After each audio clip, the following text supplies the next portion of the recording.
We're on. Hello, ladies and gentlemen, and welcome back to another exciting episode of Inside Movies Galore.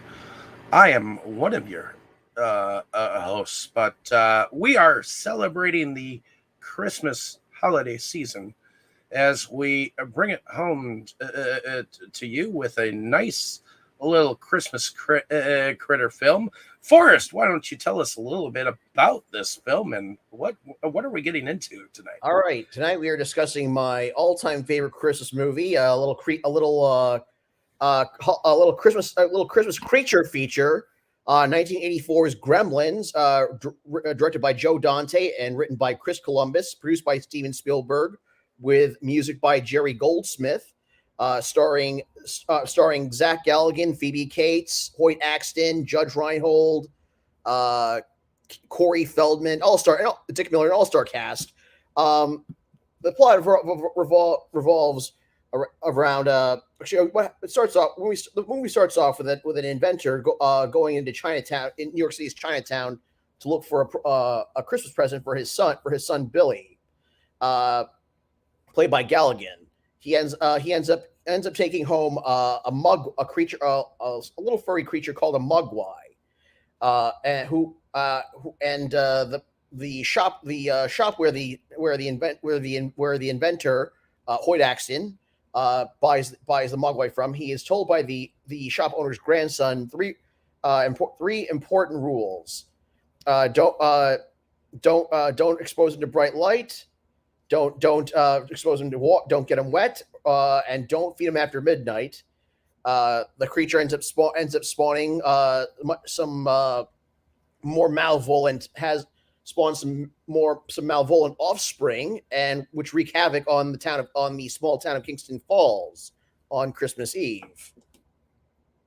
So let me go around from clockwise from my left. Jake, is this your first time watching Gremlins?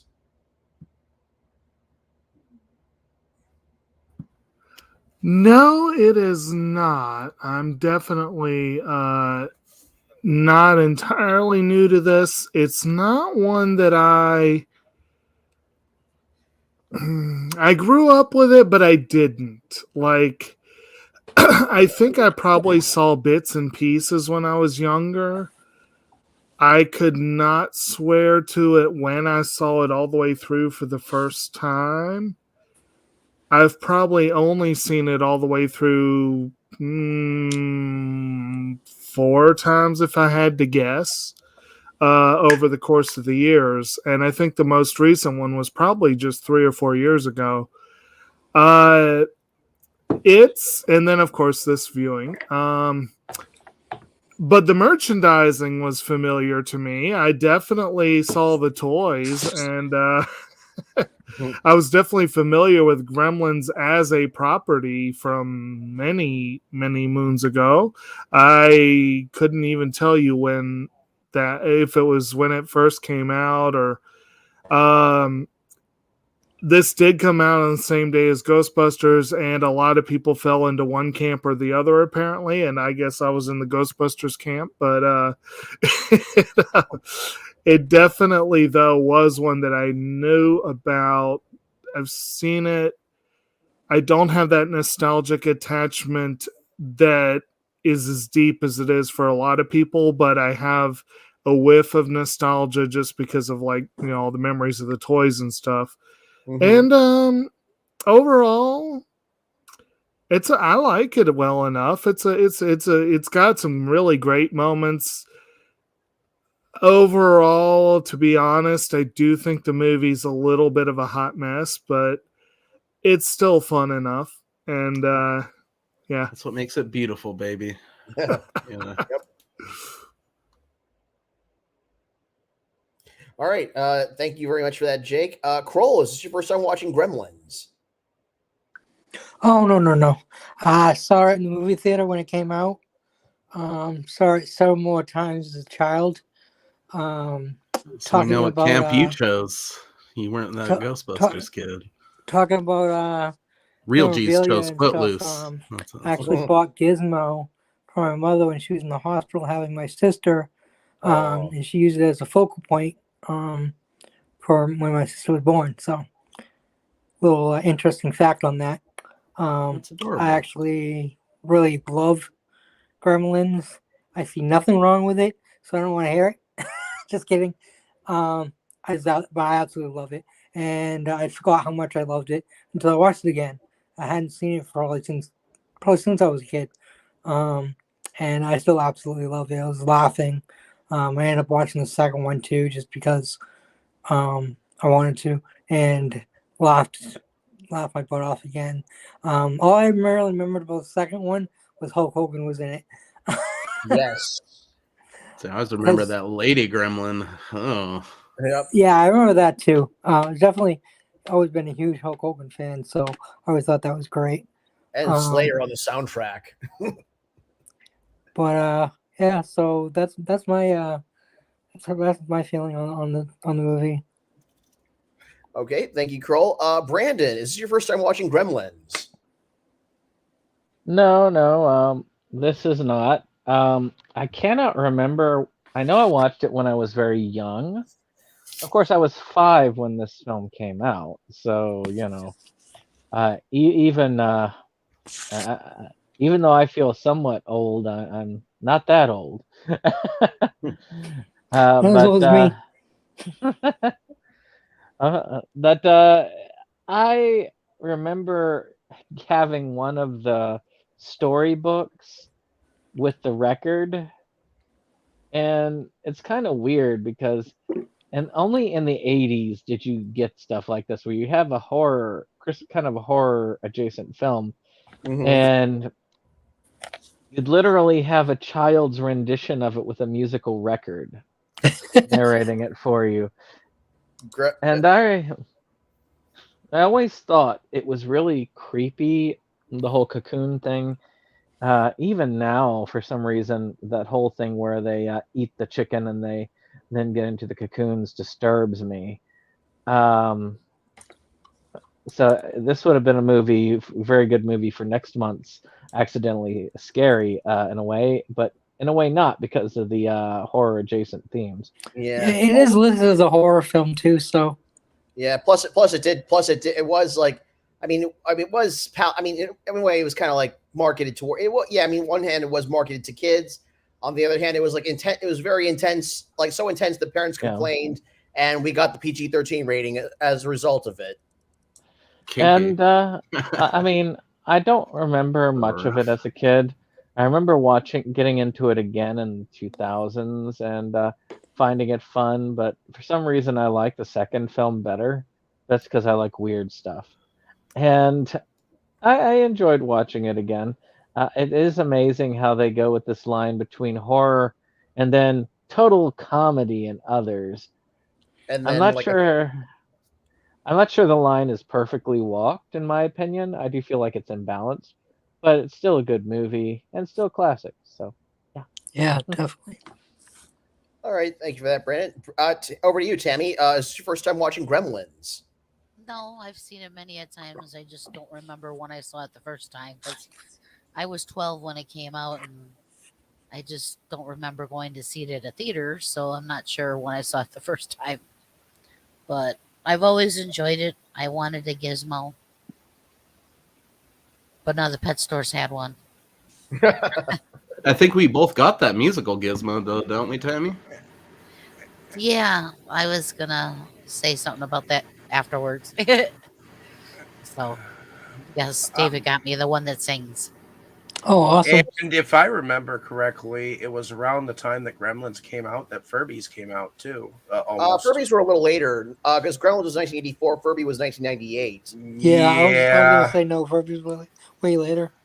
But they come from the same. They fucking owe Joe Dante money as well. Yes, yeah. I always agree. Furbies always did remind me of Gremlins, and then actually within a year of Furby coming out of hitting the market, they did a Gizmo variant of it. And I gotta say though, one thing I like doing this one now was the Furby scene in the Mitchells versus the Yeah. Machines is glorious. I was recalling that with the giant Furby that they have. Yes. But anyways, I still enjoy the movie now. So there's like when we get into further discussion, I definitely had some areas that I really liked. Okay. Is anything else, Tammy? No, not this time. Okay, thank you very much for that. Over to you, Mo. It's your first time watching Gremlins. Oh God, no! I've grown up on this stuff. I was definitely not alive when they were in the theaters, but like Gremlins was. It's one of those rare occasions where I can remember the exact moment that I walked around the corner of like the horror aisle, and thankfully our horror aisle they were smart about it. They had shit like Monster Squad or like Gremlins out of the main horror stuff, but it was like in this corner aisle that led into the kids shit. Mm-hmm. And it was, so around that corner was where you would find movies like this, movies like Monster Squad, Ghost Chase, things like that, and I'll never forget the day as a little kid around in that corner, of course, going to the horror section and seeing Gremlins. And it was just the classic big box, like VHS with Like the the poster clamshell? art of, yeah, with the poster art where it's like the box open and you can see like the little hand, but you don't know what's in it, and I just had to fucking know what was in that box. And I rented it, and life has been better since, Tons of Gremlin toys over the years, tons of just awesome memories revisiting this with people or showing it to people for the first time. The NES game definitely pulled some hairs out of my scalp, but I beat it eventually. And Never played that one. I still, dude, I woke like. Go ahead. I said I collect. I'm a retro gamer. I collect a lot of NES games. I've never gotten around to Gremlins. I don't even know. Dude, I've never even owned it. So good. The second to the last level is a piece of shit, though.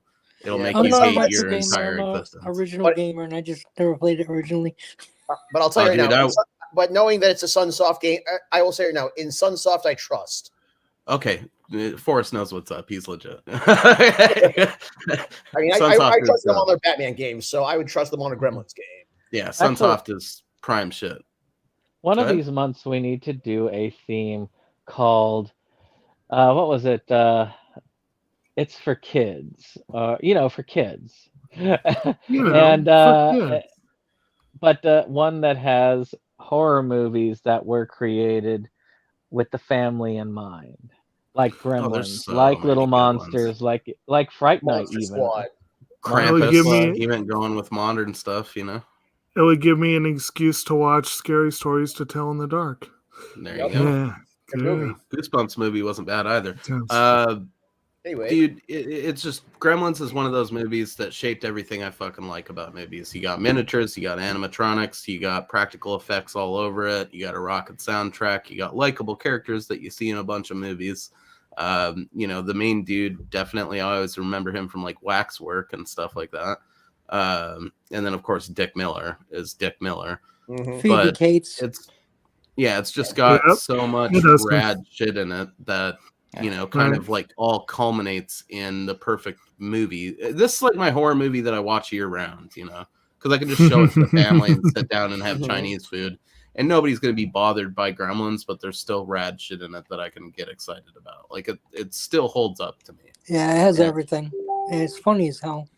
It is, and like that element of it too. I've always enjoyed like off-kilter horror films, and Gremlins I think is like formative in that for sure. So Gremlins is one of those movies that shaped me. I never thought of it as a horror. I always thought of it as a comedy. But knowing now, looking at it, I guess it can be scary. It's fully a horror film. It's just also a comedy and also a Christmas because movie. I grew up always watching horror. I was just used to horror, so to me, even horror films aren't really scary. So it wasn't really scary to me. So I never thought of it as horror. But yeah, it definitely is. But yeah, it's so hilarious. I mean, it's got some scenes that I would just laugh my ass off. Both movies do. It's just absolutely great. And it's one of those things too. Like one thing that definitely changed. I think one of those things that definitely changed for me with this viewing was I used to kind of criticize Gremlins for the Christmas thing getting lost a bit in the mix.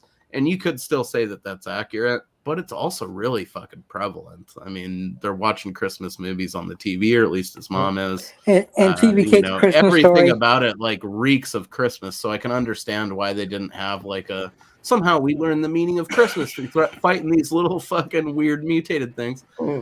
Like, what purpose would that serve? You know, it's already Christmas. They were even watching next week's selection. Right. Yes, they were. Yes, they were. There's lots of Christmas music throughout the movie. Meaning of Christmas is don't buy your kid a pet that you got off the grandson's kid. And don't fucking feed it after midnight. Well, How hard was that? To be fair, they got tricked. To be fair, he was tricked, and he never spilled the water either. To be fair, Gizmo turns it down, and it's like nighttime. I mean, to be fair, the shop owner said it Right, Gizmo wasn't for sale to begin with. So. Yeah, no, Gizmo turns down the chicken, is what I'm getting at. I'm sure we'll talk about it. But, yeah, he turned the chicken down because he knew it was Billy after midnight. Was like, you know, like being a kid. Gizmo's internal clock. All right. Anyway, you know, Gremlins rules. That's all there is to say about it. You know, I mean, yeah, I've yet to ever show this to somebody that hated it. Maybe they don't have that same connection to it that those of us that grew up with it do. But it's still a rad movie, and it's kind of impossible to deny. You know, I would be surprised if somebody said they didn't like this movie. Like, genuinely surprised. Well, I would say Leonard Maltin didn't like it. Same here. Well, I've always thought Leonard Maltin was an idiot. So. And he did get attacked by the Gremlins in the second movie. So I feel like that's been scientifically proven at this point. Oh, that's the guy that got attacked. Oh my god, that was awesome. That was like the best scene. Yeah, I know he was. I thought he was a kid, but I was like, fucking traitor. I think he called it a gratuitous cameo. Yeah, if you're gonna say that it sucks, then just fucking stand by that. Don't be in the movie, dipshit. Well, the funny thing, he was saying that the first movie sucked. And then he got attacked and killed, which was awesome. It was like the best cameo ever because he was talking about how much the first movie stunk and was awful, and then he gets killed by the Gremlins. Yeah, talk about biting the mouth that feeds him, eh? Yeah, I think it was absolutely great. He for sure pulled some bills out of the ATM because of Gremlins. Fuck Leonard Maltin. Anyways. Hey, he said it's a first movie. Anyway, thank you for that, Mo. Over to you, Dave. So you were starting watching Gremlins. No, but I haven't had as many watching experiences with Gremlins as some of the rest of you. I wasn't allowed to watch a whole lot growing up, at least as far as horror films went. So when I picked up a copy of this film from Half Price Books years ago, I watched it for the first time, and then when Tammy picked up her copies, we watched them back to back, and then I watched bits and pieces over the years. But this is the first time that I'm actually sitting down and watching it and seeing it for the first time, like with Tammy and alone, because I watched it with her a little bit yesterday, and then today I went back and watched some of the rest of it just to see if I missed any of it. So I think this film came out at a time where they liked filming things that got into mischief, and it came out in the era of Problem Child and Ghostbusters. Well, it predates Problem Child by 8 years or so, but yeah, maybe so. I had blocked but Problem I still Child think of from my memory. I used to love that. Problem Child is so fun. How could you hate that movie? Yeah, I mean, great Andrew's fun. terrible girlfriend hated that movie, but she hates everything that's like joyful and pleasant. And but for a time, I thought that Chioda Brothers actually had something to do with this. But when I actually looked at the behind the scenes of this, I guess I mixed it up with Critters. But yeah, this is Stan Winston, isn't it? Not sure about Winston. I don't think I saw his name in the animation. let's see. I'm trying to think. This movie was. I'm trying to think of the special effects on this one. Brandon brought up an interesting point before we got in this, and that some of the stuff is very similar to shit that you'd see in like early Empire movies and Full Moon stuff, and there's just guaranteed like crossover with like crew members between all of those movies that are being mentioned here. Yeah. And there has to be. I mean, this movie kickstarted a whole trend of movies about tiny terrors. Yes, exactly. Yeah, I mean, Critters had that poster with them in the theater, with all the critters sitting in the theater. So that they took inspiration out of. They definitely took inspiration from this film. I mean, yeah, and now they're for sure, dude. And now they're both under the same. Now they're both owned by Warner Brothers. Oh, do they? It's interesting though that Dave is coming from this from a point where like Critters, Gremlins fueled like my love of Critters and like Full Moon, Tiny Terror stuff. Correct. And you're coming from it where like you already love that stuff, but you're seeing Gremlins kind of for the first time in a way. So I think that's pretty neat. It's because it is like the seed that planted that in my fucked up little brain was like, oh shit. Well, yeah, I remember some of the great moments that they always show on TV, like the part where the Gremlin steals the apple, and the whole romance thing going on between Billy and what's her face and Kate. Kate. And No, well, not at all. She's definitely a hottie. Oh yeah, she was hottie then. Oh yeah. And she kind of reminds me of the girl who was in the Wonder Years, except grown up. But I know you fucking Winnie Cooper. Yeah, I guess a little bit. Maybe. Except without like the attitude. I would like to see what Winnie looks like later. Yeah, because she was way sweeter. Oh yeah, I can see that. I guess. Yeah, makes sense. In a way, yeah, they definitely have similar looks. Mm-hmm. So that's what I was thinking. But all in all, I love the comedy. Like the fact that when they first pop out of little Gizmo, they very much look like a Star Trek Tribble. Oh yeah, definitely, definitely look like Tribbles. But all in all, I love the bar scene with. Them playing poker and shooting popcorn. It's just a fun film. And flashing Phoebe Cates. Yeah, I remember that. That was the New York Flasher. Again, oh god, that was the best. I actually have that. I actually have that Gremlin on a refrigerator magnet. There's a NECA figure of that. You can get a NECA figure of that, and you can get a full size like prop figure of that, like a life size figure. I need want that one. little flasher in my life. I want one of those. I mean, I wouldn't do it as a man, but as a tiny little gremlin. Yeah. Just like a creature. Oh yeah, I mean, the Gremlins flasher is just the best thing ever. Especially since they're like hermaphrodites, so it's not like there's anything to show. Well, actually, no, they're more like Ken dolls. He either had nothing or both. They have bodies. they have bodies that look more like pterodactyl bodies than anything else. Yeah. I think like most lizards, it has to come out when stimulated or something like that. I don't know how that works. None of you know what a hermaphrodite is, do you? No, they asexually reproduce. Yeah, that's what I said. They've got both organs. I saw the movie Bleeders. They have neither organs. Yep, they're like Ken dolls. See, again, my whole information on that is coming from the horror film Bleeders, Bleeders. So it's about like this rich incestuous family that has all these hermaphroditic like gnomes living under their property. It's stupid, but you should watch it. I don't know. Are you talking about Breeders? I don't think it's Breeders. Breeders got that big, like, weird purple monster on the cover. Yeah. Bleeders has these little big-headed gnomes on the cover. I made that mistake before, though. The second movie had that female one, and, she got some action with that. That's the first time they have genders, guy, yeah.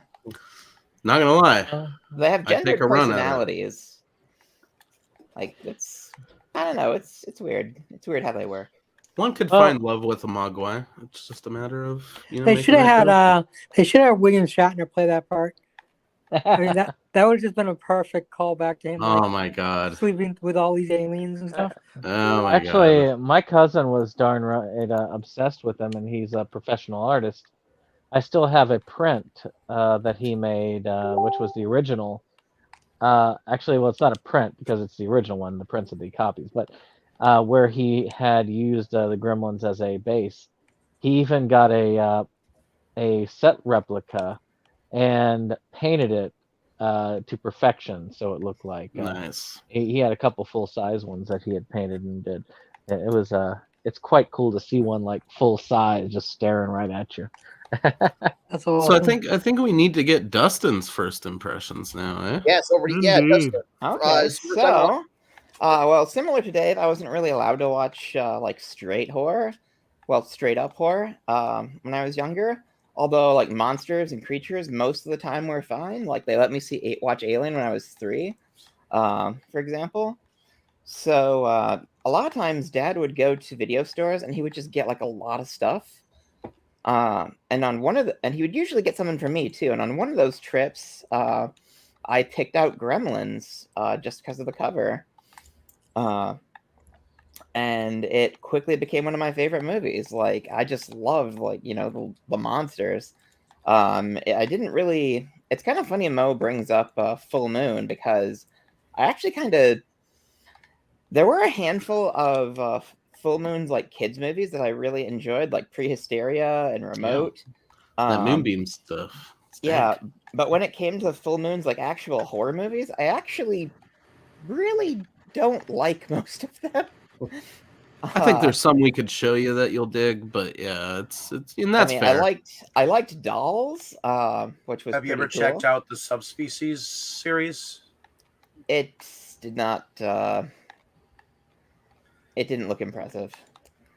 It is though. I like Subspecies. Yeah, they're fucking dope, dude. But anyway, getting back to it, so. In, I think, the same trip, we got Gremlins 2 as well. So I kind of saw them, like, back-to-back, like, really in quick succession.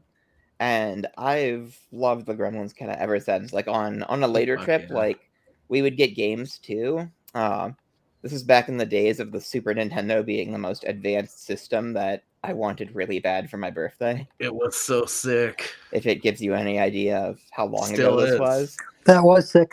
And still is. And I did eventually get it, but before then we had an NES, and so Dad got me Gremlins 2 for NES at one point. And so I have a real history of the Gremlins. And actually, I think the first NECA figure I ever bought from them was either the Predalien from AVP Requiem or the Mohawk figure that they released, the very first version of Mohawk. Spike. Is that his name? Yep. No, his Stripe, name was Stripe. His name was Mohawk in the second movie. His name totally is Stripe. The My second bad. movie. I got the leader Gremlin from the second movie as the first figure. Nice. I prefer the first one. They hadn't released Stripe yet, I don't think, at that time. But I do have Stripe now. Stripe is one of Was that Gremlin figurine that you picked up at half price? No, that was George. Okay. One of the other Gremlins from Part 2, the one with the big teeth. Okay. Or no, not the one with the big teeth, the one with the weird lips. Okay. Do you have the one that Tony Randall played, the Brandy one?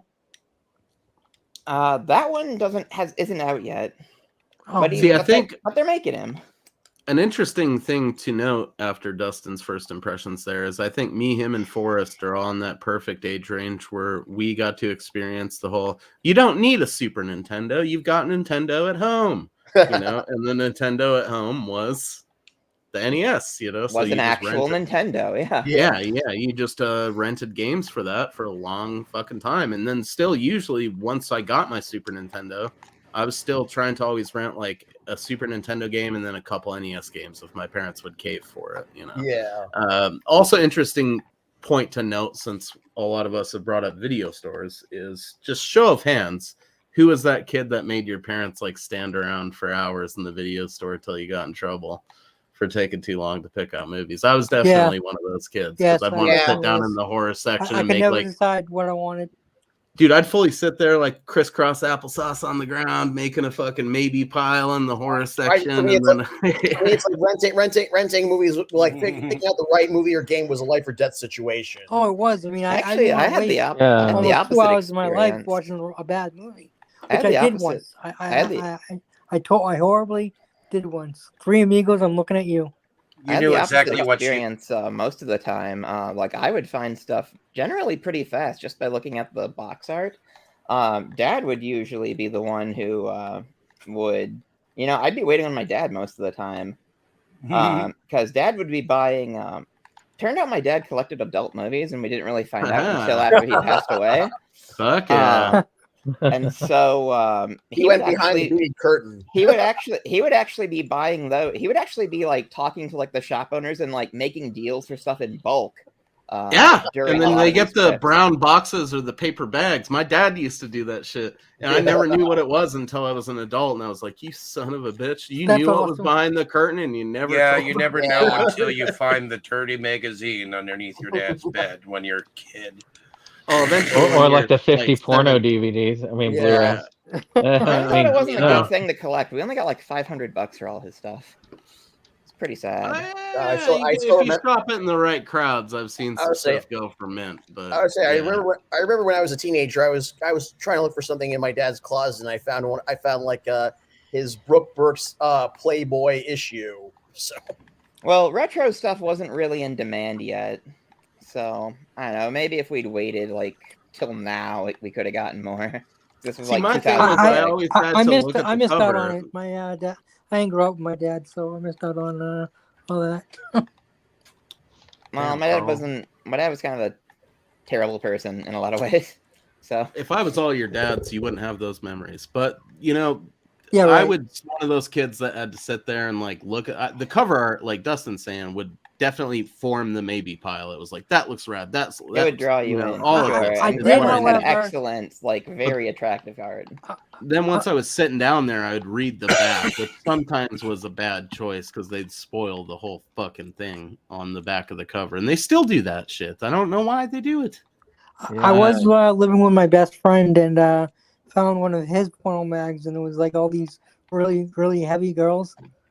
And I just picked it up, and I was like, oh my god, I can't unsee that. Getting a little too far off topic here. Nowadays they call that thick with 2 C's. But anyways, I had to read the back of the shit afterwards to decide. But point being, a lot of us have some good video store memories. I rented at my video store till I was like 17. So from the time I was like, 4 or 5. So a lot of good years. About midway through that, I was like getting teased for having rented everything in the horror section multiple times, You'd be checking out like Jason Lives, and they'd be like, you've rented this like 28 times, right? It's like, yeah, it's about to be fucking 29. Sign me up. And Gremlins was definitely one that I probably got teased about in those years, because I just had. Back then buying movies wasn't exactly like it became several years later either. If you wanted Gremlins when we were a little kid, it was probably like a $50 fucking tape. Your parents aren't buying that. I think Dad did pay like 20 a piece for like even just used ones from a VHS store.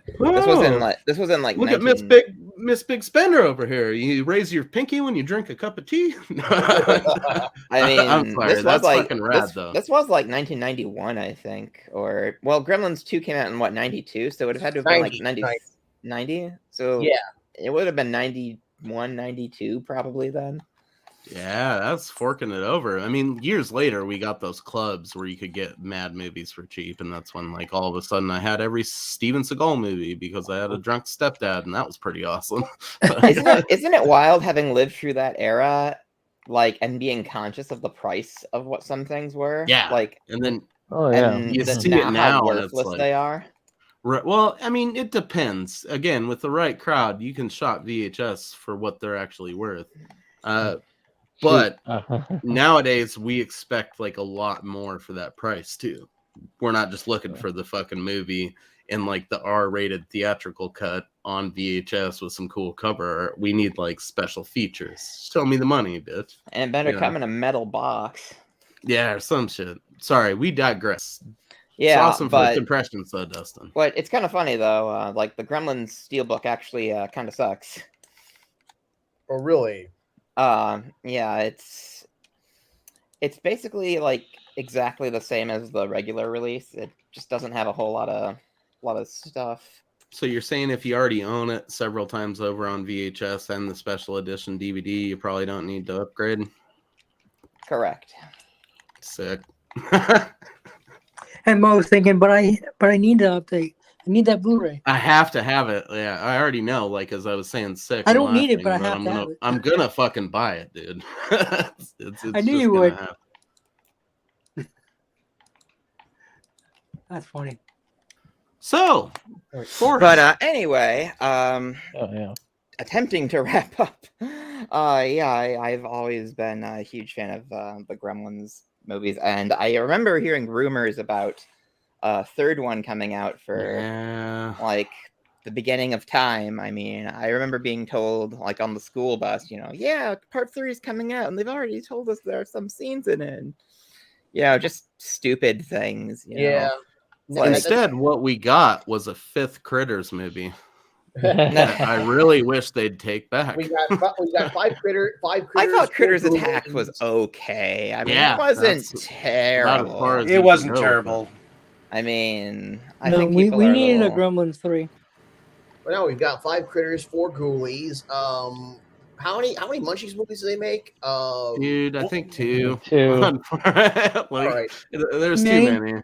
It's if you don't count the spin-offs. You shut your mouth, Dave. Nobody ever needs to be reminded of those again. At this point, Gremlins 3 will probably come out whenever Goonies 2 and Spawn 2 do. Well, I mean, since we're mentioning them, we also got Ghoulies. We can't forget Ghoulies as being like one of those killer critters things. Tiny terror. Yeah, but they weren't Gremlins. Gremlins was better. Oh, of course it was. But I mean, Ghoulies had like Satanism and that guy that was like worried about his tunes, bro. Plus, how many kids did it scare from using the toilet? I haven't seen Ghoulies.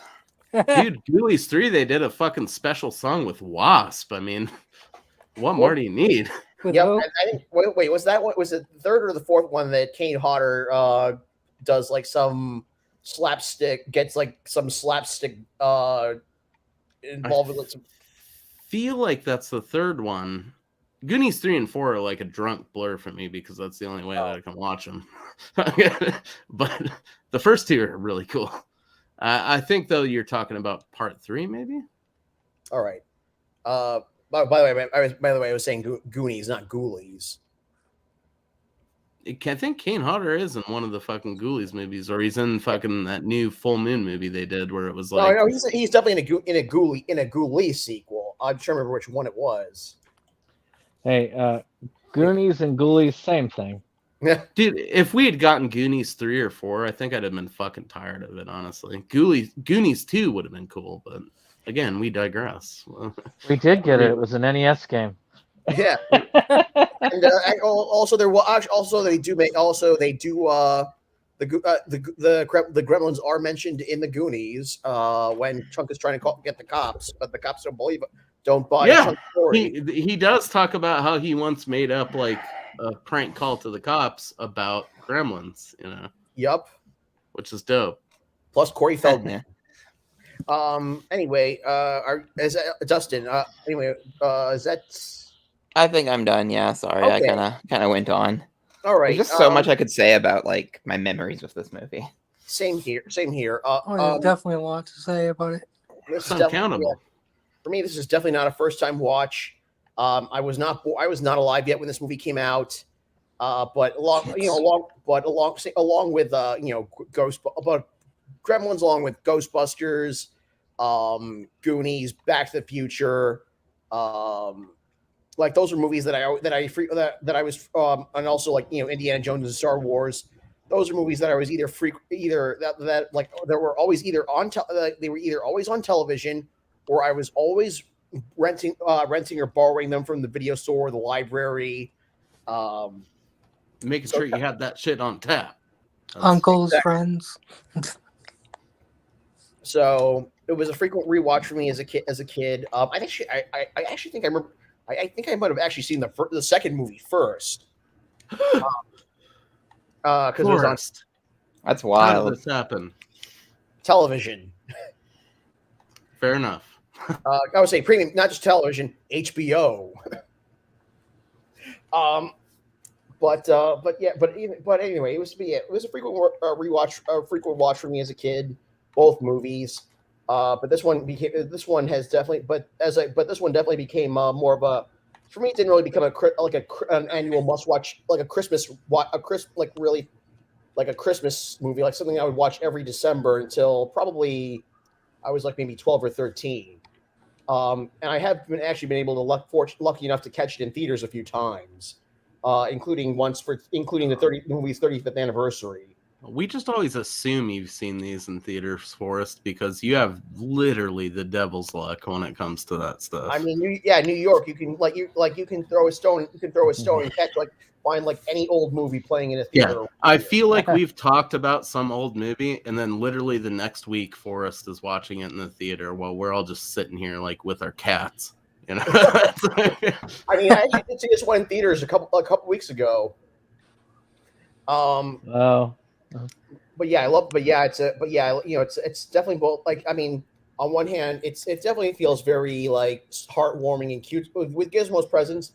It does have that very heartwarming kind of ET feel to it at first, but then but as soon as Gizmo gets wet and the other gremlins start popping up, they kind of pull the rug out from under you, and it just turns into this into this.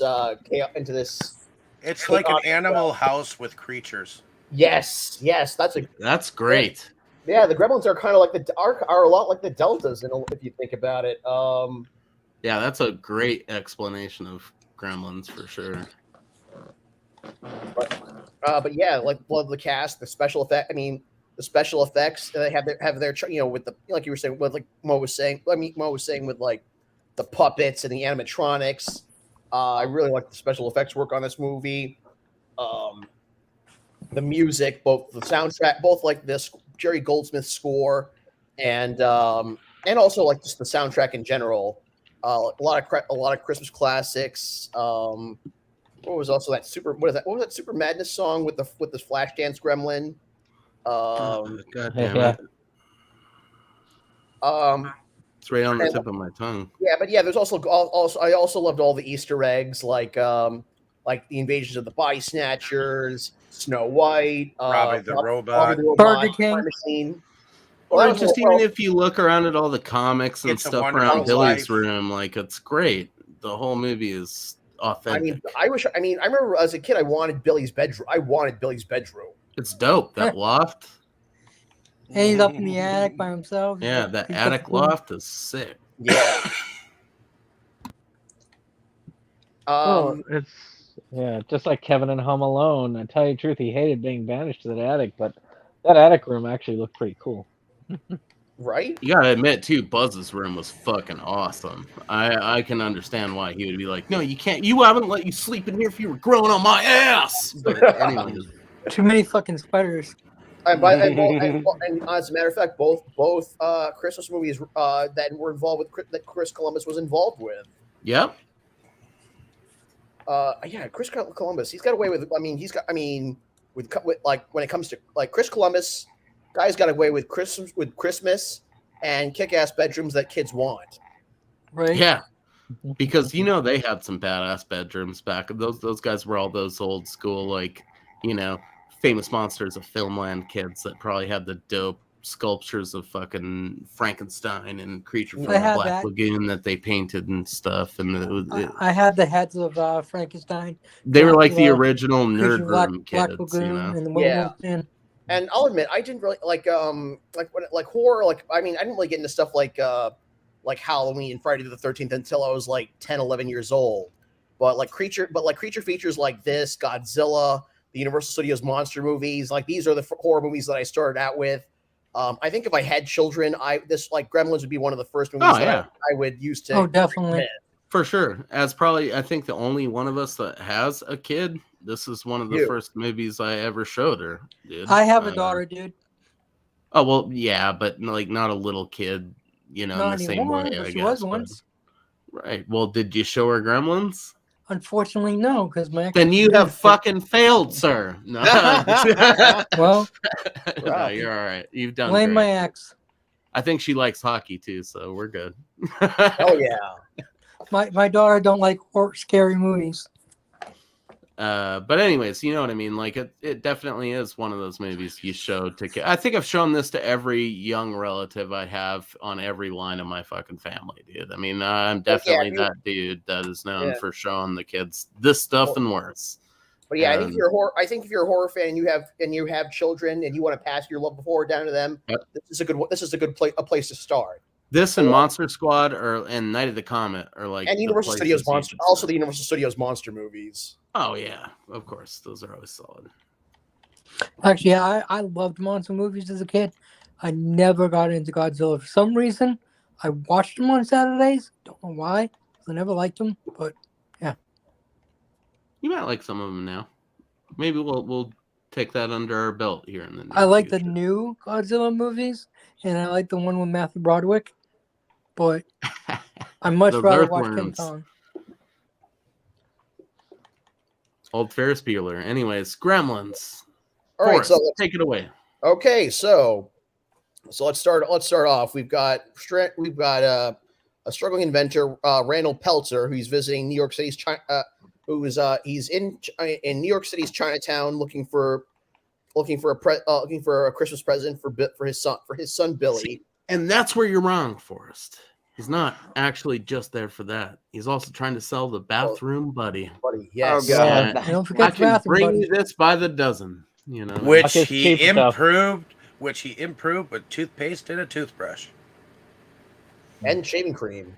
Yeah. He fully just happens upon the opportunity to buy this Mogwai because it's right out in the fucking open.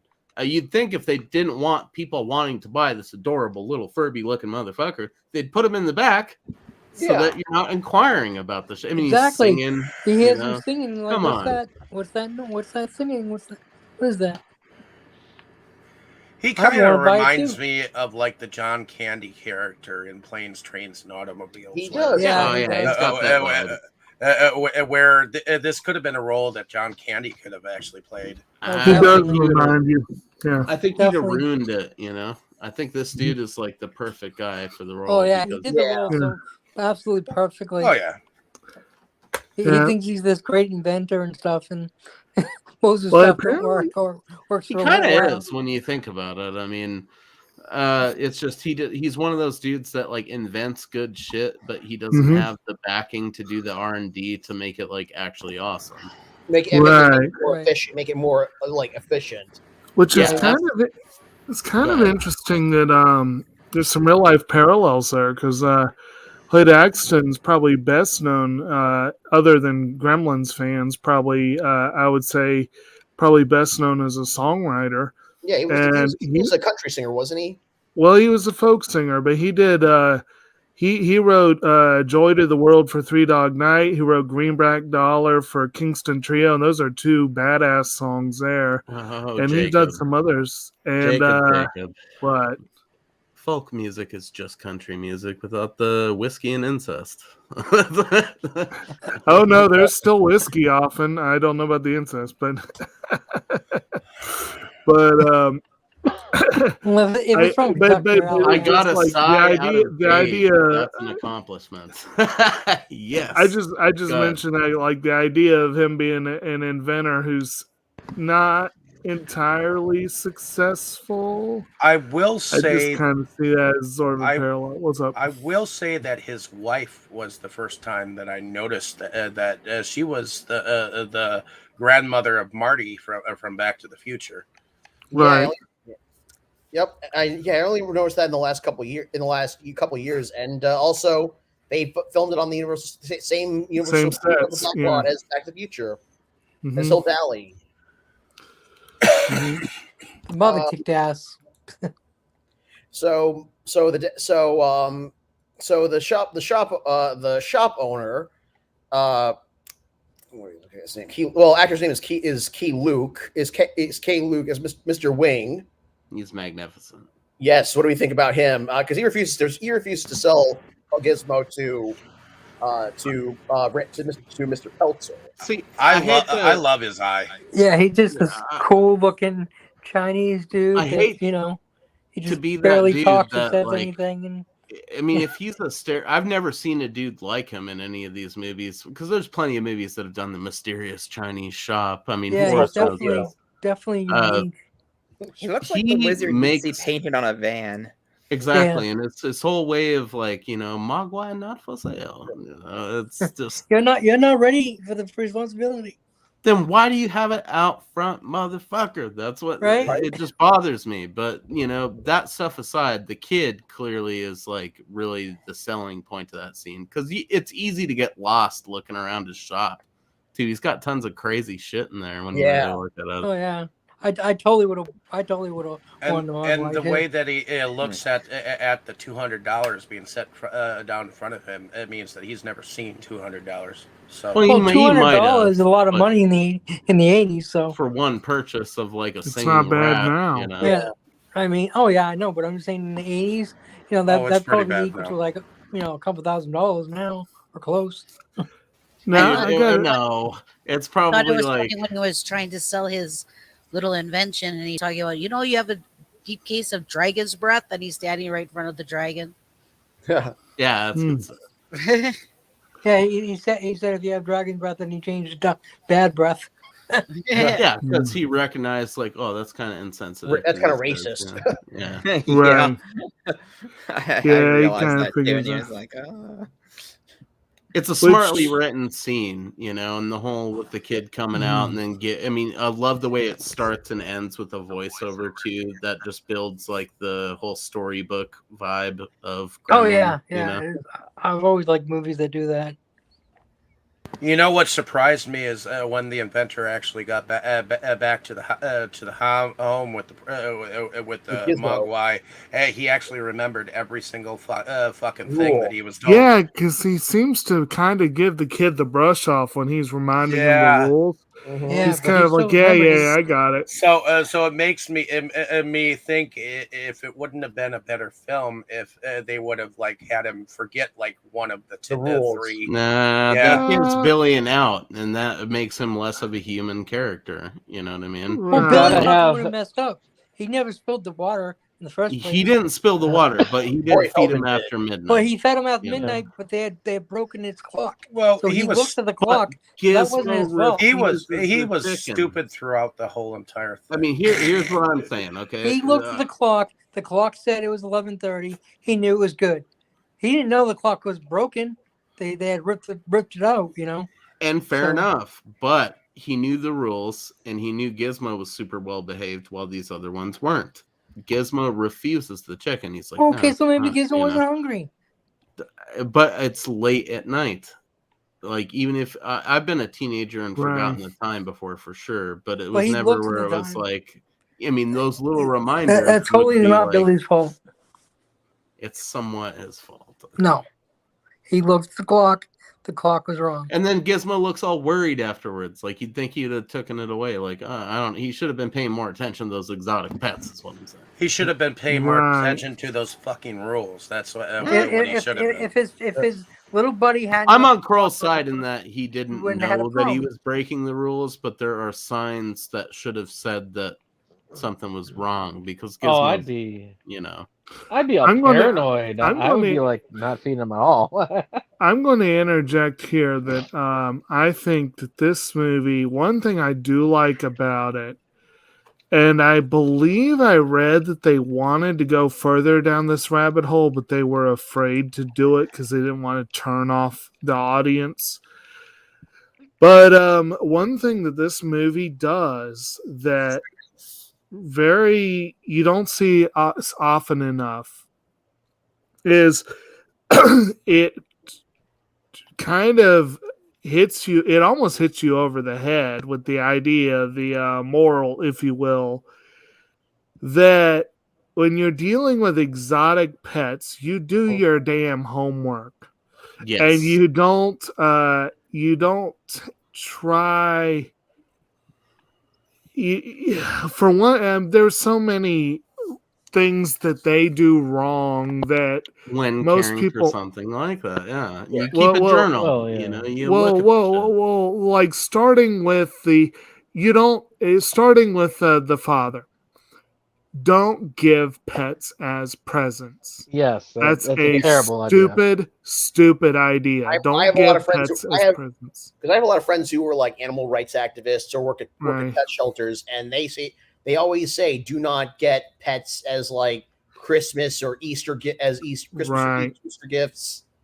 I'm gonna just have to call absolute utter bullshit on that because most of the gifts I got as a kid, Yeah, are my as sister far got as a cat pets. for Christmas. I mean, if you're giving it to your Uh, own fucking kid, that's Don't give different. exotic pets to your kids. You But don't the- give like the- a cat to I would somebody say, you as don't Rex know. as Rex you know, as but- Rex Banner once said, baby alligators and turtles may seem like a cute idea for a pet, but they grow up. Well, you're right. But the Exactly. thing That's is, why, you know, well, the don't thing give is exotic also, pets. though the bottom line is, if you give anything alive, I've actually been pissed off when people have given me plants for pets. I have been personally offended when this happens.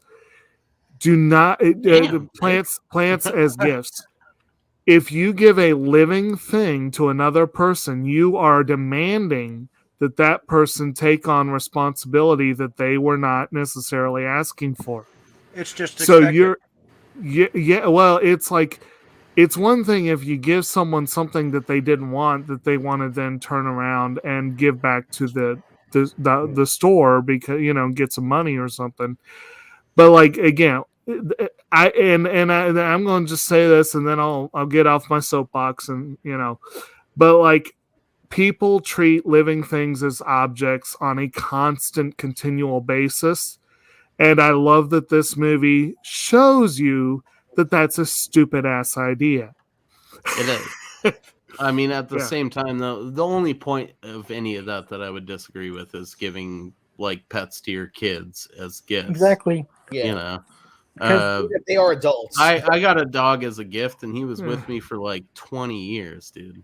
So, yeah. I mean, but you might have indicated that you were interested in that or something along those lines. And right? it does Right. teach kids to responsibility of taking you care don't of get it. your kid a random exotic gift that could destroy the Right. entire fucking Yeah. town. Well, Yeah. I think No matter the how point lovable is they look, you the know. point is that parents will get a child a pet, and they'll expect the child to take care of it. The child loses interest. The parent doesn't want to bother with it, and the parent drops it back off at the See, pound. that would be the amendment that I would make to that. Is don't get your kid a pet unless you're willing to take it on as your pet. And I'm going to tell you right now, as somebody who lived out in the country growing up, most of our stray cats we had to do because they were kittens that were given to kids as presents, and then the kid's like, I'm tired, it's not a kitten anymore, and they would toss it to the curb. Yeah. And these poor cats are starving to death. So this is why you don't give them unless barn cats, you as the giver will take Well, care like of it. our turtle, Mm-hmm. the kids got it as a real little itty bitty turtle. We're all happy about it. Then all of a sudden, they outgrew it. When we went to go see him, he was, we found him on Craigslist. He was in the basement in the dark, all by himself. That's what, Well, and they had they had a timed feeder on it, which meant to me that nobody even cared if about the darn thing was broken, they wouldn't have known whether he was being fed or not. That's why we decided right then and there we're not leaving without him after that, Yeah, but it's just an example of these kids. They outgrew the turtles, so they See, but the problem there is that the $100 parents investment, weren't I thought it was willing to take it as a yeah, because your turtle has a pretty big tank, so I'm betting. If I bought Billy the Mogwai, and it's he also not the destroyed whole tank that town it by originally breaking came the with. rules, It's I'm weird. gonna take the Mogwai away and just live with him. But unfortunately, the dude comes and takes him at the end. This is in fact his third tank. We can say in this case that Billy does seem responsible. He's not a little kid. He is an adult. He does seem responsible, somewhat. Ish. He does have a dog, so it's like, but in here, the issue is a little bit more buying something that you don't have a freaking clue what it is. You just think it looks cool. Oh, yeah. And it does look awesome. and That But trunk there, is dope, yeah. too. Was that? The trunk itself is dope. It's like a good Well, it ornamental was, gift, yeah, you know? yeah, it was. I'll say that. And again, it was kind of nice to realize that, oh, well, he was listening to the kid after all. It didn't look like it, but he was. But yeah, it's like I said, it's a good thing that they didn't shy away from, at least kind of making that point. I wish they had not shied away as much as they did. It would have been nice to see that point made a little more aggressively. But anyway, It's there, good and I times. think, It's good times. if anything, Gremlins, Right. some of you guys have argued that it's imbalanced, but I'd argue against that. Go ahead. Someone else was trying to say something. Well, then they pick apart the rules in the second movie. Well, they make fun of the rules in the second movie, but the guy who is nitpicking the rules in the second movie is pretty much killed. Like as soon as he starts asking questions. Yeah. Yeah, Well, that's the thing, though. What is the time frame? Is it like midnight to like 4 o'clock? Do they wait till the sun rises? I thought that was funny.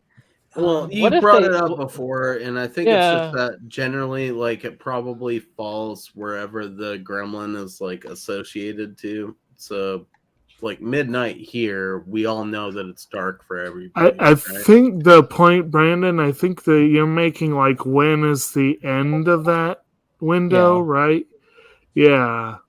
And like, what about if you feed them at midnight is 11:59? After midnight is vague. It might mean don't feed it until 12:15.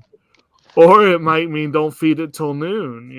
It's I think really it just vague. meant that kid probably told him something that his grandpa knew from living there for a long time. Clearly, that shop had been there for ages. That after midnight was like the cutoff for this dude. I think midnight is like a good middle ground between all of our time zones, where you know that it's like dark for everybody after midnight, no matter where you're at. Right. Like even if it's fucking midnight for me and it's like 3:30 in the morning for you guys, it's still dark, So I think that's what they're working off with the after midnight thing. What about Australia, New Zealand? At 12 hours ahead. So. But what if you feed it at like 11:59? It's not after midnight, but it's still dark. And they get something stuck in their tooth. Right. Obviously, it's time for that food to digest. They never even show the gremlins, passing stool. And they fed him what? Wings? Yeah, chicken. If I'm eating wings will that'll be a couple of minutes a wing possibly, but then you've got all this stuff that still has food on it, including your fingers, and it's like he was really cutting it close, feeding them wings that close to midnight. It's like I would say that'd be something messy you should do early in the evening. Mm-hmm. And if you're giving them a midnight snack, it should be something quick and easy.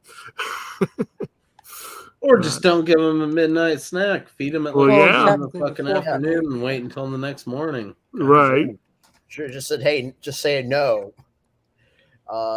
He was trying to quiet them down because they were all noisy. Right. I'll say this. It's an innocent enough fuck up, but it's still a fuck up on Billy's part. Like, right. Gizmo refused the stuff. He looked at it and he was like, no, and he looked all like perplexed why he'd even offer it to him. And then he looked sad when the other ones were eating it, So even if I did throw it in there, I might pull it out or try to and probably lose an arm in the process or some shit. Yeah, I'm surprised he was able to pull out a piece of chicken to offer it to Gizmo. And actually that's a frequent rule that's used with like fish keeping and whatever is I think it's like whatever they can eat in about a minute or something is what and if you fed more than that, then you fed too much. Yeah, like you definitely give them want a little bit of sprinkling of food because they eat too much, they'll die. Right. Because they don't know to stop. They'll just keep eating if it's there. Well, in that case, part of it also has to do with you don't overload the tank with you'll overload it if you do too much. But yeah, anyway. So Billy. So we got the Billy's guy's Gremlin, but we also find we find out that he's Billy. So we see that Billy. We're introduced to Billy. He works at a bank. He works at a bank in King. Actually, they all live in Kingston Falls, in upstate New York. Billy works at a bank, and he has a broken foreign car. Yep, and let us just say, how picturesque is that first scene when they like frame in the town and you can see the mountains in the background. I mean, that's one of my favorite bits of Gremlins. You don't see places like that anymore. And old Dick Miller, he's like the Kentucky Harvester, like foreign cause. What do we think? Actually, I would say, what do we think of Billy and Mr. Futterman? I think if you live in the right type of neighborhood, everybody's had sort of a neighbor like that guy. I would say if you come to Long Island, I've got a lot. I know a lot of Mr. Futtermans. There's still dudes I hear on like a weekly basis say shit about foreign cars and stuff like that. Oh, yeah, I know plenty of people that are like, oh, not like everything. Like he seems to be like foreign everything sucks, but usually with vehicles, definitely there's plenty of people there. Well, didn't he drive around in a tractor? Dodge and Ford. Yeah, that Kentucky Harvester. Right. That was I love when he has trouble with the TV and he's like, damn Zenith. I knew you shouldn't have Zenith. You've got that thing right there. 15 years, this girl's never given me an issue or something, he says. Yep. That Kentucky Harvester. Right. Oh, yeah, I knew we should have gone with a Zenith. I mean, maybe that scene resonates more because I live like dick deep in a rural area where it's all about agriculture and farming and stuff like that. So I've definitely had those neighbors, like they're always wearing those fucking big greasy like work gloves or some shit, or like those snow boots that they keep tied year round, and they just have them around their feet. Like that's funny. At the same time, you wouldn't want to be without those dudes because those are the guys who like give you a jump when you need one or some shit. Oh yeah, those tractors are, like you said, they are built to last. Yeah, those Kentucky Harvesters will jump the shit out of your Prius. Yeah. Now, one thing we will say about and I know from when I had a Volvo, I learned a little bit about this firsthand. But like I know that Billy's got a VW Bug, and a lot of those European cars, they will live forever. Yes, but you just got to keep fixing them. It's like I used to joke my Volvo would live forever. It was just on life support most of the time. Yeah, it was like. I'm not even mechanical, but I've heard from plenty of people that if there's a motor you can keep going as like a non-mechanical person, it's a VW motor because it's you basically just hit it a couple of times and spit on it, and it's gonna fucking run it. Or even like I got to pretend to be a mechanic. I mean, there was one time it was like those coolant hose get sliced up by a beer bottle or something, and I replaced the hose, and it's like I don't know shit about mechanics, but I was able to do that. Jacob. But I wish I could. On the first level of Streets of Rage. What the fuck is happening? But I wish, like but now I got like these cars. It's like stuff goes wrong. I can't do a thing with it. It's like, but anyway, Dick Miller rules. And his part in this movie is pretty rad. He was amusing in this. Yes. Hey, when I first started driving, I didn't even know how to put gas in the car. So, and we should say as well, I've read that they made a conscious effort to evoke Capra with this. Yes, and Kingston Falls has to be named after Bedford Falls. I mean, that's just the only. I'm pretty sure that's a direct nod to it's a one. It is. I should mention it is a real town in upstate New York. Ah, okay. Have you visited on a pilgrimage, Forrest? I mean, I'm pretty sure I've passed because I think I might have passed it coming home from the Baseball Hall of Fame. Just go by really fast because any Gremlins. Yeah, right. When I eventually visit Forrest, I'll make sure he visits, and we'll go to Canandaigua, and we'll suckle all types of delicious honey. Bring yourself a bunch of flashlights just in case. Actually, I should mention that Canandaigua is closer to like Buffalo in Canada, whereas Kingston Falls is actually just north of the north, like north of the city. We're Northwest- going. Oh, okay. All of them. Okay, if I'm Forrest. going close to Buffalo, I've got to stop. I've got to go to the Anchor Bar. Yeah. Yes, I've been there before, but I need the St. tacky Paul- tourist shit. or else yeah, I can't. Speaking on that, that reminds me of Roger Ebert's a line from Roger Ebert's review of Gremlins. Gremlins is a cross between Norman Rockwell's vision of Christmas and Hollywood's vision of the blood-sucking monkeys of Voodoo Island. The first part's fair. That's Yeah. always stuck with me. Clickbait. That's funny. Huh. It is fucking true, kind of, but the first part's true. The second part's clickbait. Is basically what Voodoo Island. Where's their voodoo? And as part of the time machine, I'm reminded of the Big Bang Theory's episode where they all bid in on the original time machine, and it ends up in their apartment. That was a great episode. I mean, we could do an entire episode probably on Gremlins references, but Yeah. Oh, I don't know, definitely. man. I think we're at that point Right. where it's just Forrest needs to run us down like the key sequences, and we need to say favorite scenes, basically. Right. So Well, you're I guess, saying shut up and get going? No, it's just Gremlins is that kind of a movie. I mean, if you're going to talk Oh, it about is, every minute of definitely. it, we'll be here for 4 hours. you know? Definitely a lot to Exactly. say about it. we sit by. So when we meet Billy, he's living with his parents. He works at a bank with Kate, with Kate, played by Phoebe Cates, and Motherfucker, Gerald. Judge Reinhold. Yep. Yep. And he's an asshole in this one. Love Judge Yep. Reinhold, He regardless. Yeah, is. it's He's usually so great. he's usually a good guy. Yeah, what do we think of Judge Reinhold? Because I think his character is such. He's such a smarmy challenge. ass in this Yeah, I one. forgot No, how he's funny he is. slimy as fuck. And the Slimy second he dumb. talks, I was like, oh my god, he's an Trash. asshole. He strikes me as that friend that doesn't necessarily outright mean to be a total dick, but just has that personality or such. He's very much Because- pride. He's very I much think pride he the purposely movies. is Yeah. a dick. I Dude, mean, I I'm get the picturing idea a that- much older person. Is Judge Reinhold like that guy who works at the bank?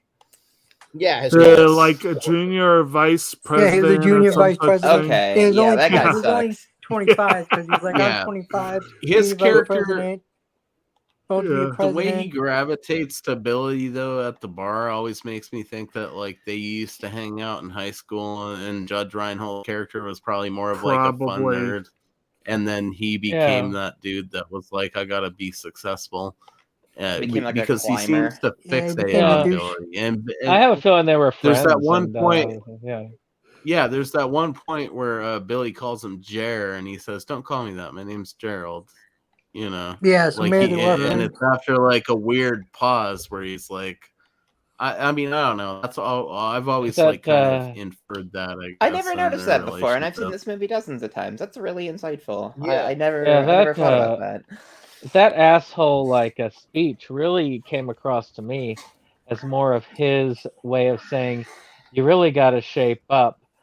This is my advice to you because you're falling behind. It's his way of doing him a favor in his mind.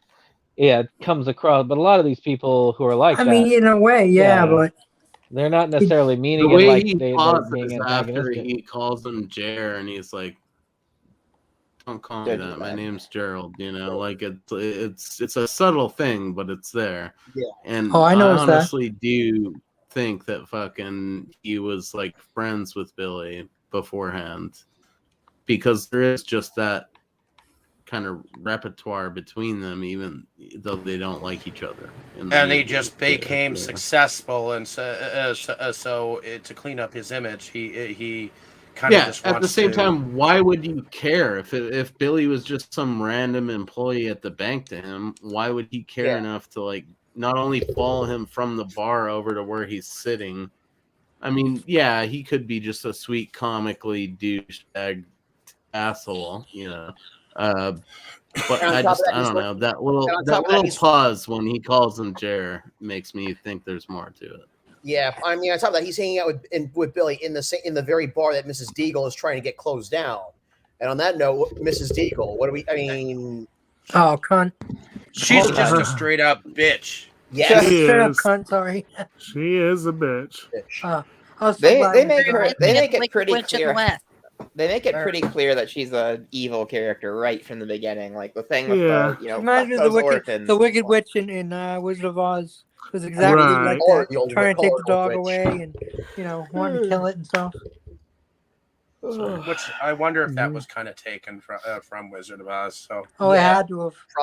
Most definitely, and plus on top of that, she controls a good port. It seems like she has more power over the whole town than anyone in a position of power. And did you see how many cats she had in her house? So she's part the mean lady from the Wizard of Oz, but she's also part Mr. Potter, and it's like, definitely, it's not a good combination. Did anybody have that feeling like that Santa's Sleigh copied a lot of this background, like especially with her as a character, when they had that other character that's almost identical to her? I don't feel like Santa's copied is the right word to use with Santa's Sleigh, because there's enough of the Gremlin stuff in there that I feel like it's meant to be taken as like a nod to it, inspired, I should say. Yeah, it's not that it's just taking any of it and being like, well, this is our thing. It's definitely saying like, we're doing Gremlins, but with Bill Goldberg as Santa Claus, and that's pretty fucking hilarious just to say as a sentence, Oh yeah. So I can see wanting to make that movie. I love that movie. Wouldn't even be surprised if that was kind of the pitch. Was like, let's do Gremlin style, horror comedy, but instead of the Gremlins, let's have it be Bill Goldberg as Santa Claus killing motherfuckers. What movie are you talking about? Santa's Sleigh, dude. You would love it, Carl. He spears a dude in a fucking Jewish deli through a deli counter. I mean, it's. I never knew Bill Goldberg. Yeah, look it up and watch it. Complicated. Yeah. Anyway, let's get back to Gremlins. Yeah, come on, guys. Right. I think we've been on Gremlins. I mean, where are we going from here? All right, so we've got Billy. So this one we've got Billy. Billy works at the bank, loses his parents. He's got Mrs. Deagle on his ass about his dog Barney. He's got his coworker Jerry, who's kind of bought into yuppie culture, and then his other coworker Kate. Who also works at the bar. Actually, what do we think about? What do I think about Kate? She's fucking amazing, dude. She's sweet. Oh, she's a heartthrob. She's sweet. She's not nice, just because she's hot either. I'm gonna be that dude that's like the Christmas Santa story that she tells later is one of the first moments that I think kind of scarred me. Oh good God, that's like it's a horrifying story. They make fun of it in the second movie when it was Lincoln's birthday. Yeah, but yeah, it definitely was dude. That Santa story in Gremlins is the thing that always every time I've ever shown that to little relatives, that's the one where they all look horrified. Yeah, I mean, that's just horrifying. That is not how you want to learn that Santa is not real. No, it's like that's how I learned I was like, wow. I always explain it that we get commissioned by Santa basically, but the point is that part with that chick is nuts. Her whole performance through the whole movie is great alongside the main dude. A great actress. There's not too much that you could say bad about her performance in the movie, and she certainly does not fill that role of being just the generic chick that's and she ain't a damn with stress the main either. dude. She dealt with the Gremlins herself, she figured out their weakness and exploited it as soon as she did. Chris, this is another example. We seem to be hitting a lot of these lately of people who strangely enough, just kind of dropped out of acting. Like she was big in the 80s and Early 90s. went into the early 90s, and then she skipped almost a decade and showed up in a movie called The Anniversary Party, which I have seen. She did it as she did that as a favor. As a favor, basically. Yeah, but that she apparently just kind of left acting for married life, I guess. She's apparently married to Kevin Kline, the lucky bastard. Yeah, let you get out. And they were both in that movie together. And it's a good movie, awesome cast. Oh, she married. Did she marry? Yeah. What's his name? Kevin Kline. Kevin Kline, yeah. Oh. Yeah. And now I have to admit, I'm not as familiar as I'm sure the rest of y'all were with Zach Galligan's output. It looks like he went to do a lot of horror movies over the years. Yep, he sure did. And Waxwork is chief among them. You need to see that. I think you would love Waxwork. Yep, and then he did reprise the role of Billy in a Billy along with in a Mountain Dew commercial recently. That's an interesting thought. Yep, and so one of the movies that Brandon put up, Rising Storm. Yeah, that was a fun one. Oh yes, that was a good one. All right. So anyway, one day, Billy's friend Pete, played by Corey Feldman, brings a Christmas tree to the house, and while he's at the house, Billy shows Pete the gizmo, and in the process, and while they're hanging out, Pete actually knocks over a jar of water on Gizmo, and which spawns a bunch of gremlins. Yeah, which is understandable. It's like a jar of water on his art table where he's doing dope fucking comic books. Yeah, like that's something people overlook, I think. I definitely. Man, I've been collecting comic books for almost 30 years now, and so that always stuck out to me. Oh yeah. You know, one thing that stood out to me this time, that outfit that Corey Feldman had to wear working on the tree farm. Yeah, and I'm like, that poor kid. Oh, I thought that was hilarious. It was great. I would say poor Corey Feldman in more ways than one. Have you ever heard his life story? Right. Because he was one of those child actors who got pushed into it by his parents and got screwed over. Well, yeah. Did he? Oh yeah, he's always talking about it. It's messed up. Well, one of those that also was supposedly involved in the sex scandals there too, which sucked for him. And Corey Haim. None of which center on Gremlins. Hopefully not.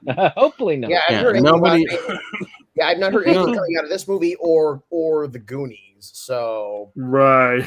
Yeah, I thought Corey Feldman was in this movie. So I saw him, I'm like, oh shit, Corey Feldman. Yeah, I didn't realize it until this time for some reason. I don't know why. Just didn't really know who he was the first time I saw it. I'm not personally a huge Corey Feldman fan, but he's in a lot of movies that I love. Yes, exactly. I like him. So I think it kind of. I've always thought of them all simultaneously. Like when I'm a fan of Corey Feldman and Corey Haim. Friday the 13th Part 4, like one of the first things that comes to my mind is this and the Goonies, you know. Also, the voice of Donatello in Teenage Mutant Ninja Turtles. Lost Boys was great. Oh yeah, License to Drive. License to Drive, which is hard to get anywhere but I think streaming these days, which is kind of cool it's still a cool film.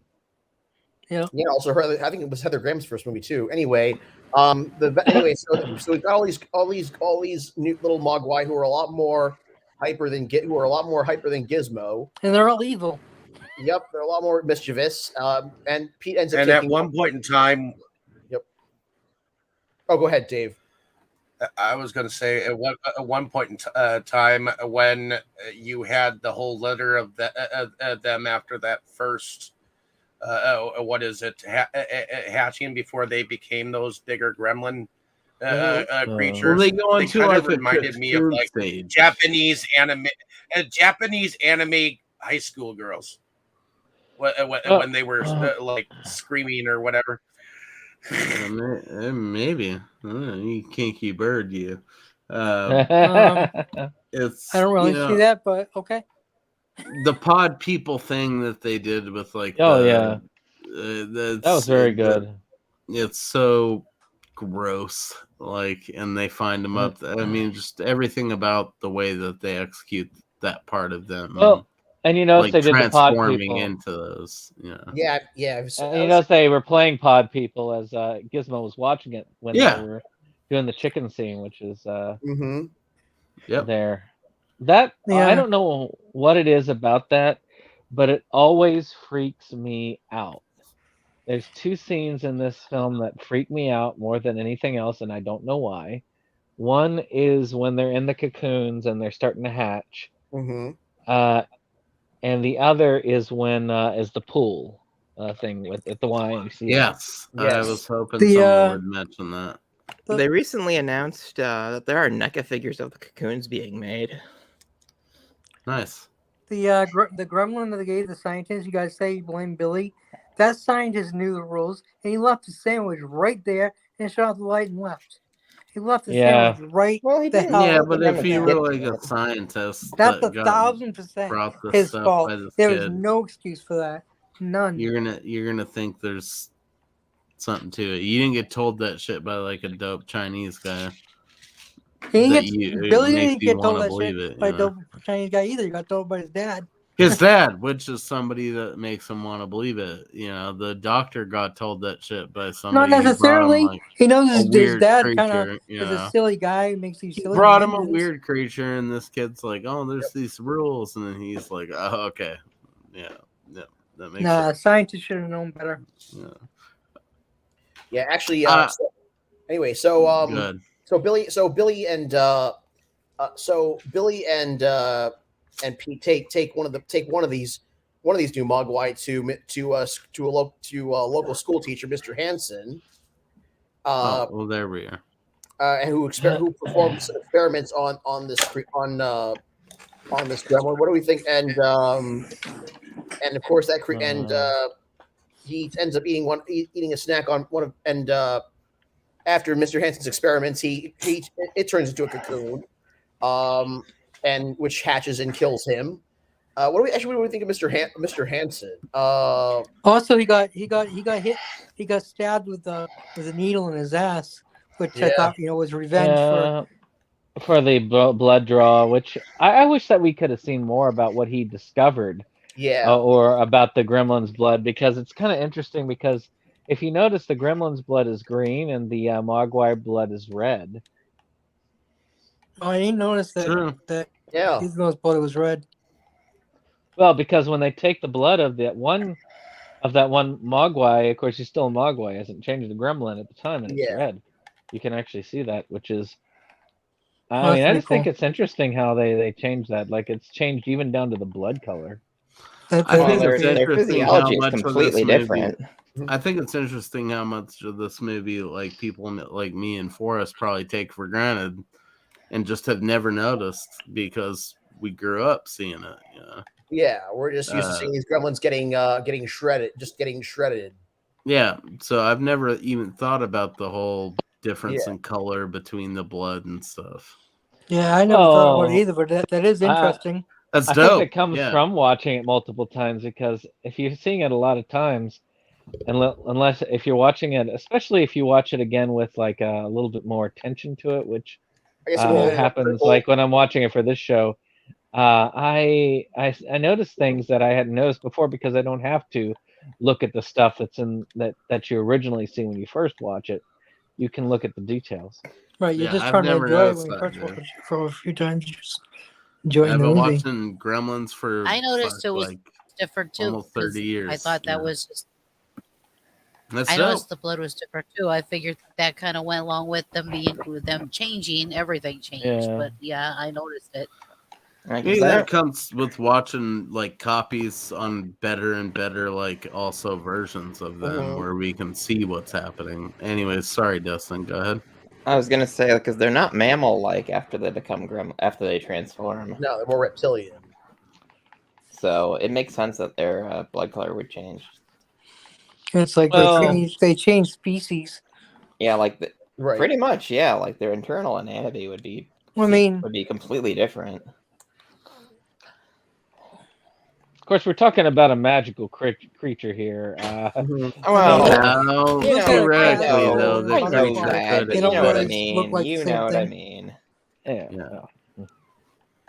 We all erupt like it could be real, Brandon. Damn it, Brandon. Yeah. We don't know. Oh yeah, this could be real.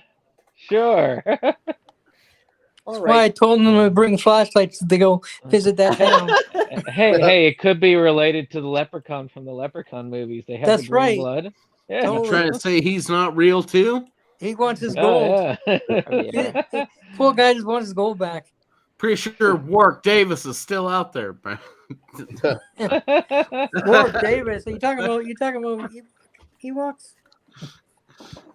Anyway, let's move on. The Gremlins attack Mr. They kill Mr. Hansen and attack Billy's mother and Gizmo, and then the lead Gremlin Stripe escapes after a melee with the Gremlins in Billy's house. The lead Gremlin Stripe escapes to a local to the YMCA and jumps in the swimming pool. You got to talk about that kitchen scene, man. Billy's mom does pretty well against these creatures. She kicks ass. She microwaves one. She blenders another. She really becomes a warrior. She stabs another one to death. Yep, and then decapitates another. Oh wait, no, Billy decapitates one with a sword. She just vicious, man. It's like, man, I want to fuck with her. Yeah, that's a key scene. The only one that she got in trouble with is the one that was in the Christmas tree, and that's the one Billy came home and punted it with a sword. I mean that's probably one of not necessarily my favorite, but definitely one of my favorite scenes in this. Definitely an awesome scene. That's why I said you got to mention it because it's such a great scene. See, I think the part where Billy hits it with the sword, like they wanted to do some shit where it like the head came off and it just sprayed his mom like Lone Wolf and Cub, Evil Dead style. That would have been awesome. That would have been my preferred way to have that. Yeah. But I don't think they had the capabilities of it, unfortunately. If it happened a couple of years later. Yeah, I mean, or they made like a reboot now, not that I want them to, but actually, the original script is supposedly much more violent, and the Gremlins, I think, were supposed to actually kill Billy's mom. Yep. Like, well, that's the thing is, Gizmo was supposed to turn into the Gremlins. Wasn't it that they swapped out like the Billy's mom stuff for the dog, where it's strung up with the Christmas lights and stuff? I feel like Billy's mom was supposed to be basically like crucified with Christmas lights and fucking killed. Yeah, that's crazy. Yeah, I mean, I read the much original more horror and a lot less comedy. That would have been not as I mean, I laughed when it was a dog, but I mean, I'd have loved to have made that version of Gremlins that bummed all you guys out, but I think the version that we got was the better one. I like that. I think it's a better idea. I like that we got cute Gizmo because without Gizmo, I think it wouldn't had that like innocent aspect of him, you know. Dude, Gizmo's the Frankenstein of our generation. You know what I mean? Like, Gizmo kicks loads of ass. If you think about it, little kids back in the day like got introduced to the Universal Monster shit or whatever, and then Frankenstein was kind of the character that they ended up seemingly gravitating to. You know, so I was always Dracula. I they think did like Frankenstein dolls and stuff, you know. But my point is, like, that was kind of Gremlins was that moment in later horror cinema where they had that little thing they could market to kids. Well, I love it. You know, in the second movie when Sean Glover's character is like, "Oh, we can market them. They'll be cute, ever cute. We just gotta get rid of that bandana," and it was just really funny. I was thinking that's the thing is it's just like I know that the toy companies are glad that Gizmo stayed as a cute little Mogwai. Oh, definitely. Easier to sell more toys. Yep. And so Billy chases Stripe down to the YMCA. Stripe ends up jumping in the pool and spawns a whole army, a whole horde of gremlins that wreak havoc on Kingston Falls. Yep. Including killing Mrs. Deagle. Oh. That's that point in the movie where it gets truly fucking insane. You know. Yep. You can't say they don't do anything good. I love when they show the whole gremlins walking down like an army, like walking in the town. Yep. Yeah. That's great. And then that was like a full moon like scene right there. You got the little gremlin dude fucking with the traffic lights. Lights, yep. Oh yeah, he's laughing as the cars are crashing. Oh, what about the cops? They fuck up the. They mess up the cop car. Yep. That's really where the movie gets fucking glorious. Oh yeah, it's a hell of a mess everywhere. It's like shit's happening everywhere. You can easily miss something because it's just everywhere. Some kind of mischief, mayhem is happening. They kind of give you that fun like holiday movie setup, but once it really kicks off, Gremlins fucking goes. Oh yeah, it goes. It's like anarchy. Yeah, complete utter chaos and anarchy. The Joker would love it. It becomes its own animal. Tammy, you were going to say something. I liked it when they got Mrs. Deagle on her electric chair and just. Oh god, yeah. Oh, yeah. She 1,000% deserved that shit, and it was great. And the cop was like, "Hey, that was Mrs. Deagle." And she was like, she thought they were like demons. She's like, "They're coming for me," because she knows she's an evil bitch. That's one of my favorite things. They've come for me. I'm not ready. Yeah. Like, wow. Everything of evil fucking bitch go away. Now, that pool scene, everything about that actually freaked me out when he jumped in, except for when she's jumping in and doing a cannonball, which kind of shows that straddling the line of the comedy. Right. And I have to say, I feel like the comedy in this is very lopsided. And I'll say more about that when we get to the bar scene. But yeah. All right, which actually was about to transition over to. The Gremlins convene at the bar, and they surround Kate. And we've got all kinds of Gremlins in there. We've got. And they turned it into an old speakeasy, basically. Yep. Just looking back, I now wonder, like, how do these Gremlins even light cigarettes if they don't like fire or light? Well, they didn't light them; they just had them in their mouth. Yeah, well, because they were smoking them too. That's how she discovered that they didn't like light, because she tried to light the cigarette for the one Gremlin, and it kept moving away. Maybe they let them both like away from their faces. Like it's a pretty simple solution to me. I mean, I noticed that they're okay with it if they know it's coming, and it's not like a lot of light. As long as they know it's coming, they're usually. I love how they had that whole poker setup in the bar where. You had the one Gremlin who was dressed up like a lady, kissing her dude, and stuff like that. And it seemed like they had some sign of intelligence, at least in certain areas of the scenery, But I love it when they get to the theater. That's my. Well, I'll get to that.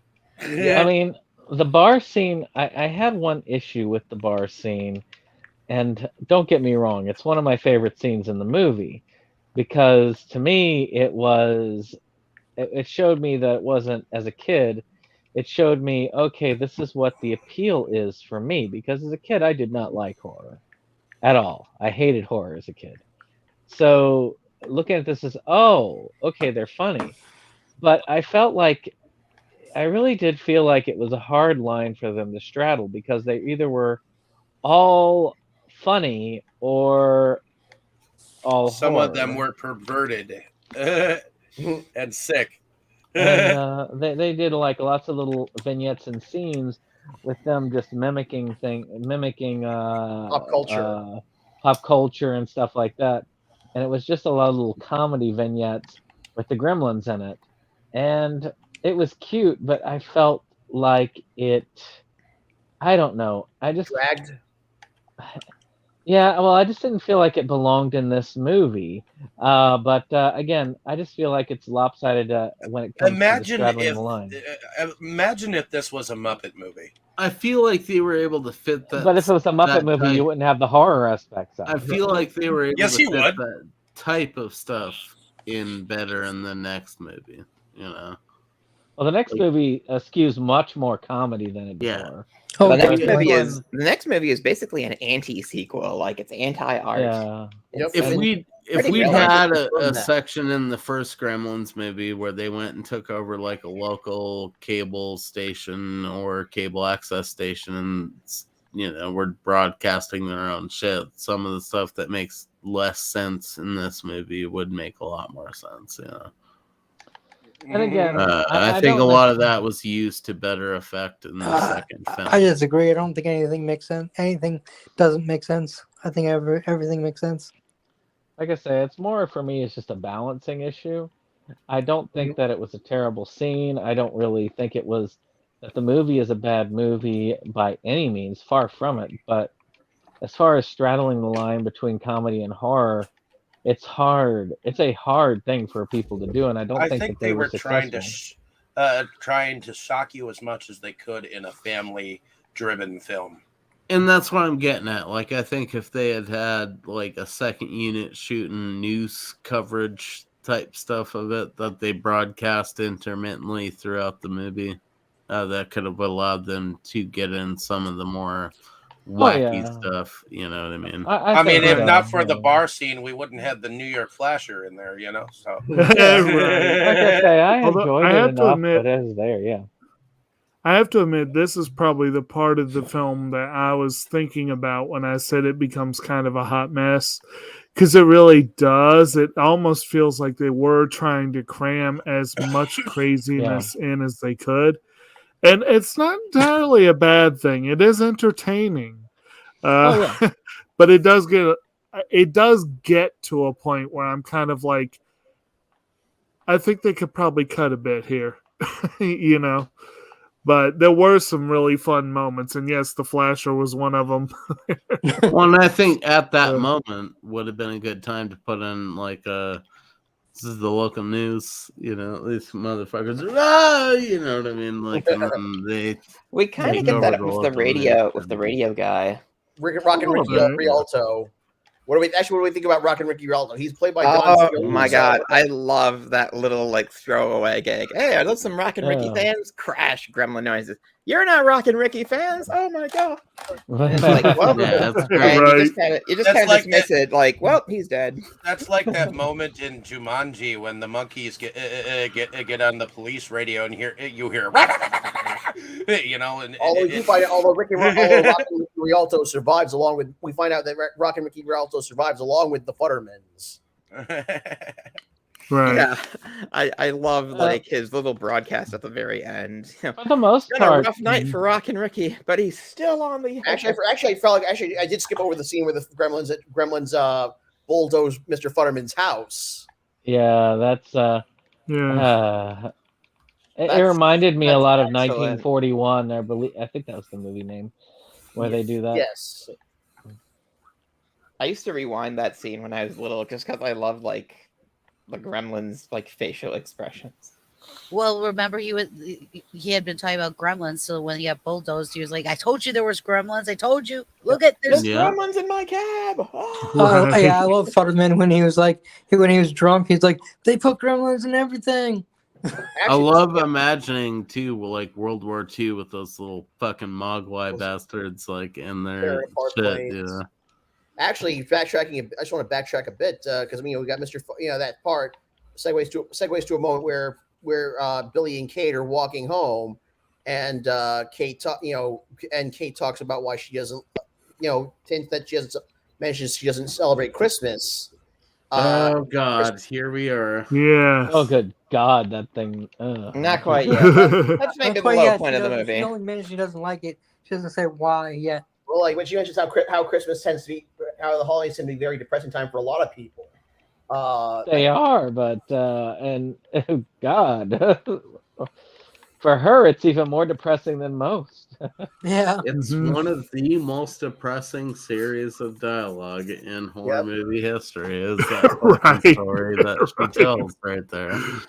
I've seen everything throughout the years. I'm properly on Dave's level of seeing fucked up things. I mean, that stuff doesn't bother me. What bothers me is this speech from Gremlins, because that stuck with me my entire fucking life. Right. It would scar someone. She's very well adjusted for someone who went through that. Right. Well, at least up until Christmas. Let's just be real too. Santa exists as much as you want it to for your kids. Exactly. He's not down a chimney somewhere stinking of decomposition. If you want to believe in Santa Claus up into your early 80s, I don't give a fuck. I believed in Santa until I was 9. Hey, if you want to believe Santa is decomposing in a chimney, you're welcome to it if you really want. If you want to believe Santa Claus, I think in a a lot closet of people and he's neither alive nor dead. That don't believe in Santa. Schrödinger Santa. Schrödinger Santa. Yes, that's exactly what I was thinking. Schrödinger Santa. Ixnay on the Santa. Yeah, I got it. Mixed company. The Antisay. Mixed company. So it's very dark, the darkest moment of the movie, darkest depressing moment of the movie, and from there the town's gone. They leave the bank, the town's gone silent, gone quiet, and they find out that the Gremlins have all convened at a movie theater to watch Snow White. Yeah, that is fucking great. Ever. They start singing. That is like my favorite part of the film because they all start singing in unison. And it's so cute and fucking glorious all at the same time. It's like, man, who the hell thought of this? It's it was great. Another time that WB and Disney worked together because it's WB movie. And Disney licensed out the use of footage from one of their movies to them. Yeah. And so while all the Gremlins are hanging out watching Snow White, they turn on the gas and blow up the theater with all the Gremlins inside. Except Stripe. Who got away again. But, he was hungry. Go ahead. I'm surprised that he understood that the damn sign said candy. Yeah, he read candy and knew what it was. Stripe was, but you see, that's the thing. That's what made Stripe such an interesting villain, because Stripe was unusually intelligent. Yes. He was right up there with Gizmo when it came to being intelligent. It's just he was more evil. Yeah. And it makes you wonder if Gizmo himself turned into a... he was more like a trickster than he was evil. Though. No, I mean he was evil. No, he was evil. He straight up cold cock murdered one of his getting off on it. Yeah. Okay. He was. Makes you wonder whether Gizmo would have been an evil gremlin or just Gizmo as a gremlin. I would say if it was his Mr. No, Hyde. Gizmo would have been like Blade, fucking gremlin and chopping off motherfuckers. But you have to wonder what if Gizmo had accepted that piece of chicken from Billy? Yep. I think that he would have ended up dying because the other Gremlins would have killed him. I think he would have killed them all. He would have been Blade style, fucking up motherfuckers. One scene that was really cool with the theater thing is when they go into the back and the he's a chicken walker. You And can the take whole, a little like- bit of chicken. You can't take. Well, we single saw chicken. all the but, different types of gremlins I'm sorry, in the Brandon. theater Go ahead. too. I mean, you notice like when they're in the theater and they're in the back of the screen, and then the movie cuts off, and they see, and you could just see like the animation on the screen of the gremlins coming Yes. closer. Oh, that I was loved awesome. that. I thought that was a really cool and kind of That's frightening one scene. It thing, kept, It was frightening Kept it up, and yes. great. That's one thing I thought that Joe Dante got well. He used a good, fair use of shadowing throughout the film, during the kitchen scene. You see the shadow of the gremlin off, like in the hallway there, and then you see the shadow of the mother going down the hallway. So, and this was like a semi-lighted like area, you know. So to see shadows on the wall like that was kind of cool. Oh yeah. I just I like a lot of the effects, but we'll talk about that when we reach it. Yep. All right, and so Stripe goes across the street to get more candy from Montgomery Ward, which That dates this movie. well, that, and also Jerry inviting Kate over because he ordered his place because he's got cable. Mm-hmm.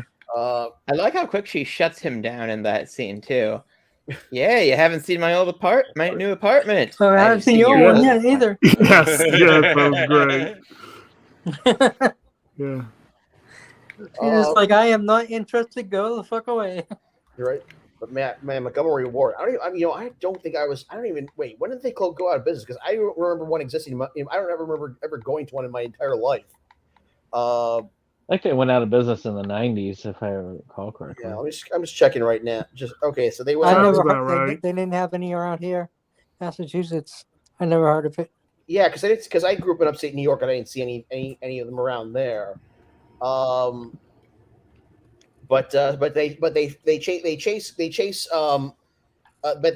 pursue Stripe into this Montgomery Ward department store, where he uses crossbow.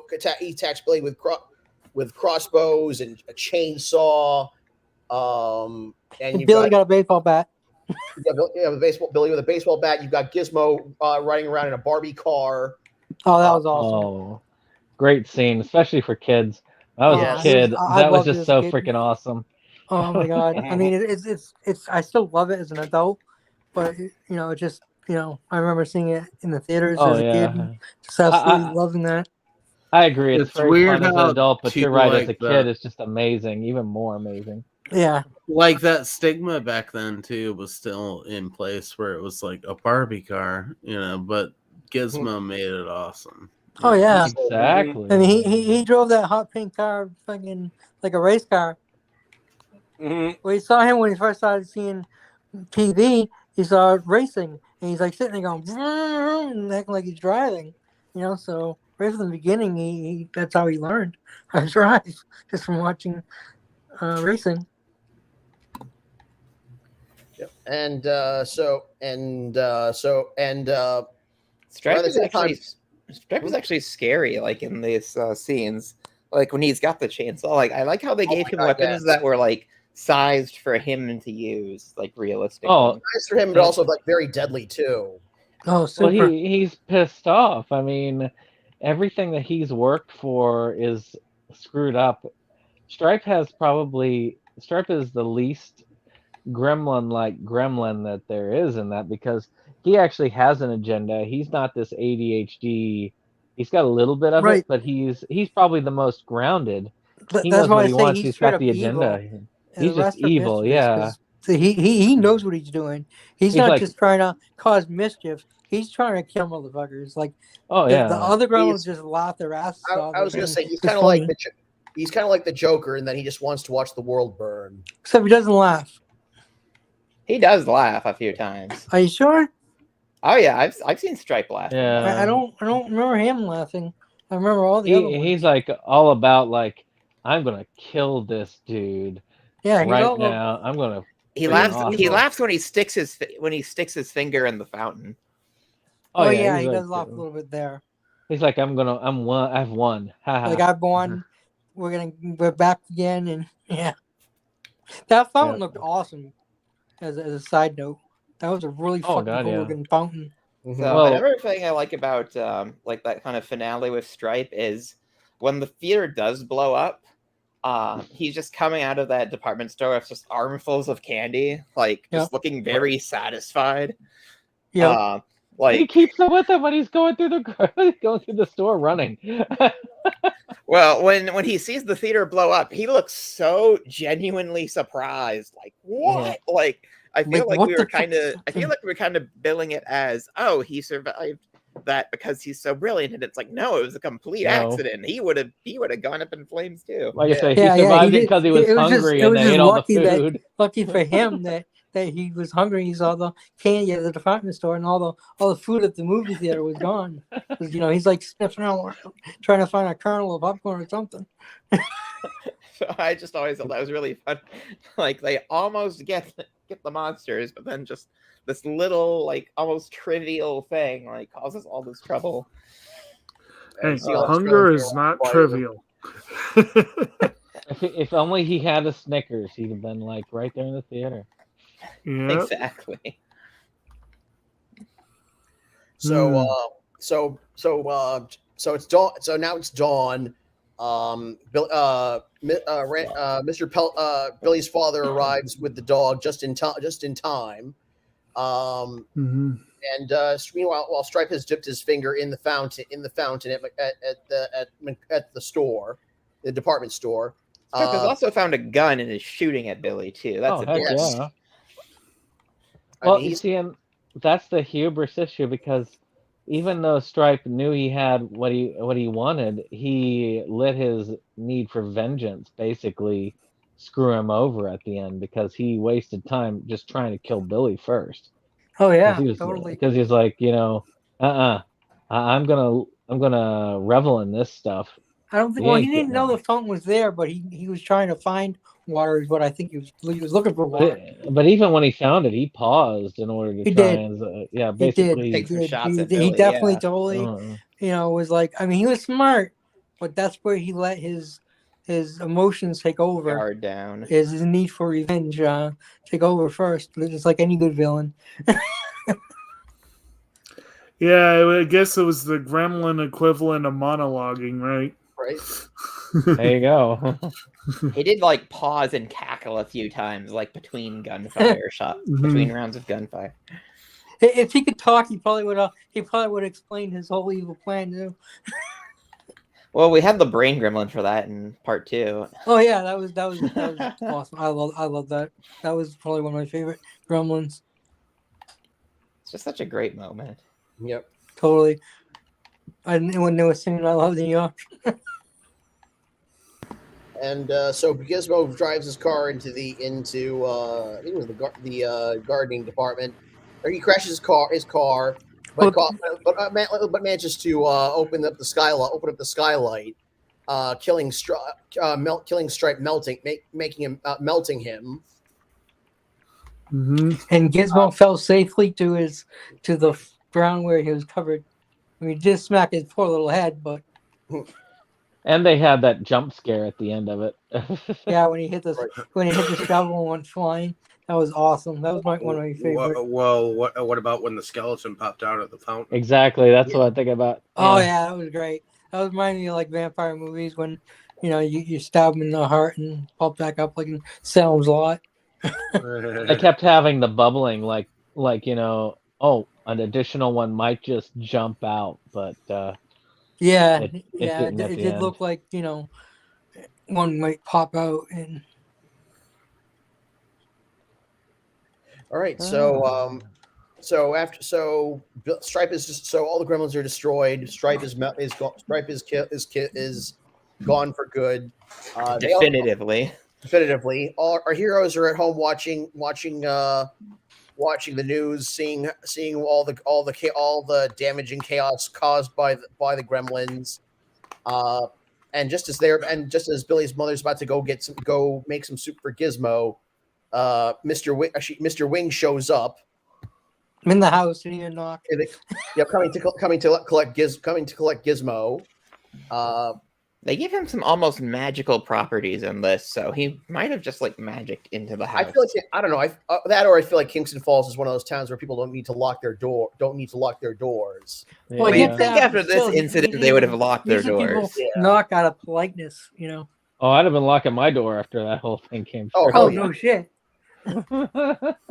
like the old bitch in the when she's locking all those locks. I'm not ready. Oh, there is a fun moment I feel like we might have glossed over, where the cops like see after they see Miss Deagle, like the guy in the Santa Claus suit is just covered in gremlins, and he's like, help! And they're trying to figure out what's going on, and they're just like, I'd like to go back to the station. You play Santa every year. I love that. I love that when they're talking to the cops at that point, and it's like, you're drunk? It's like he's not, but you are. I mean, they didn't help Billy at all. One of my favorite lines in the movie, I wish I could remember it verbatim, but there's like where the cops are driving around and the deputy is like, I think we should go back to the station or something like that. Yeah, that's what I was referring to. Yeah, I love that part. Yeah, he's like, I think we should go back to the station, and the sheriff is like he's like begging, like almost whimpering. Like, please, can we just get away from this?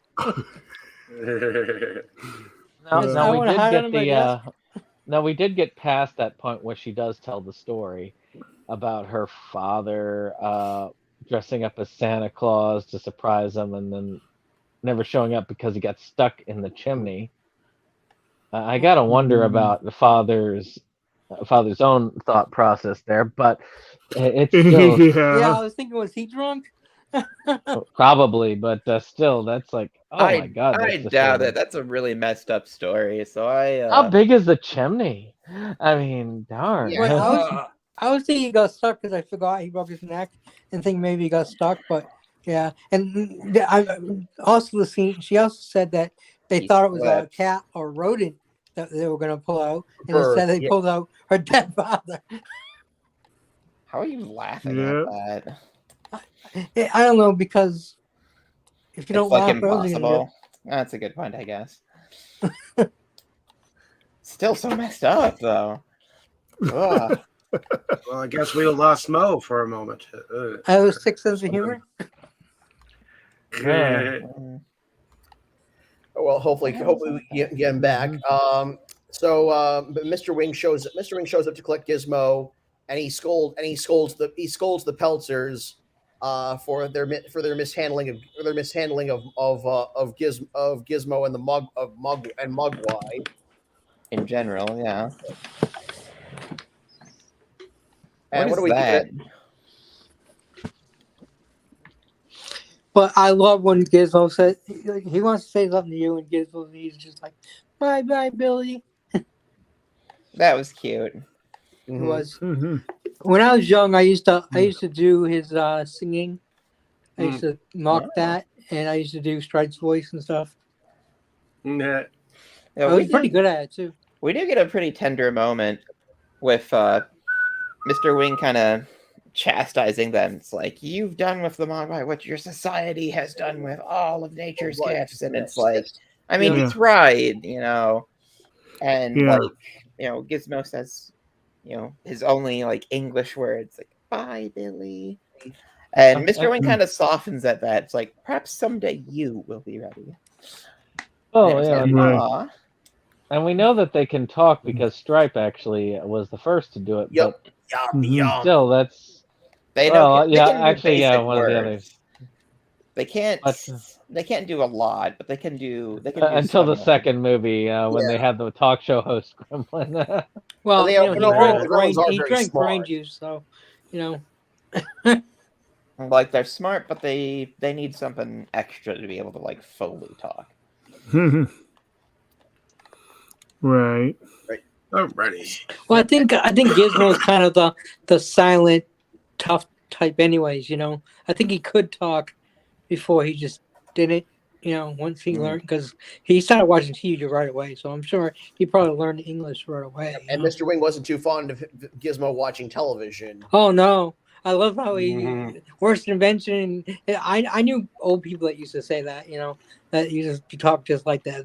I imagine he just tried to keep him dumb. I just remember the line from the second Gremlins. An invention for fools. It's like, it's not that bad, man. Come on. Well, I don't know.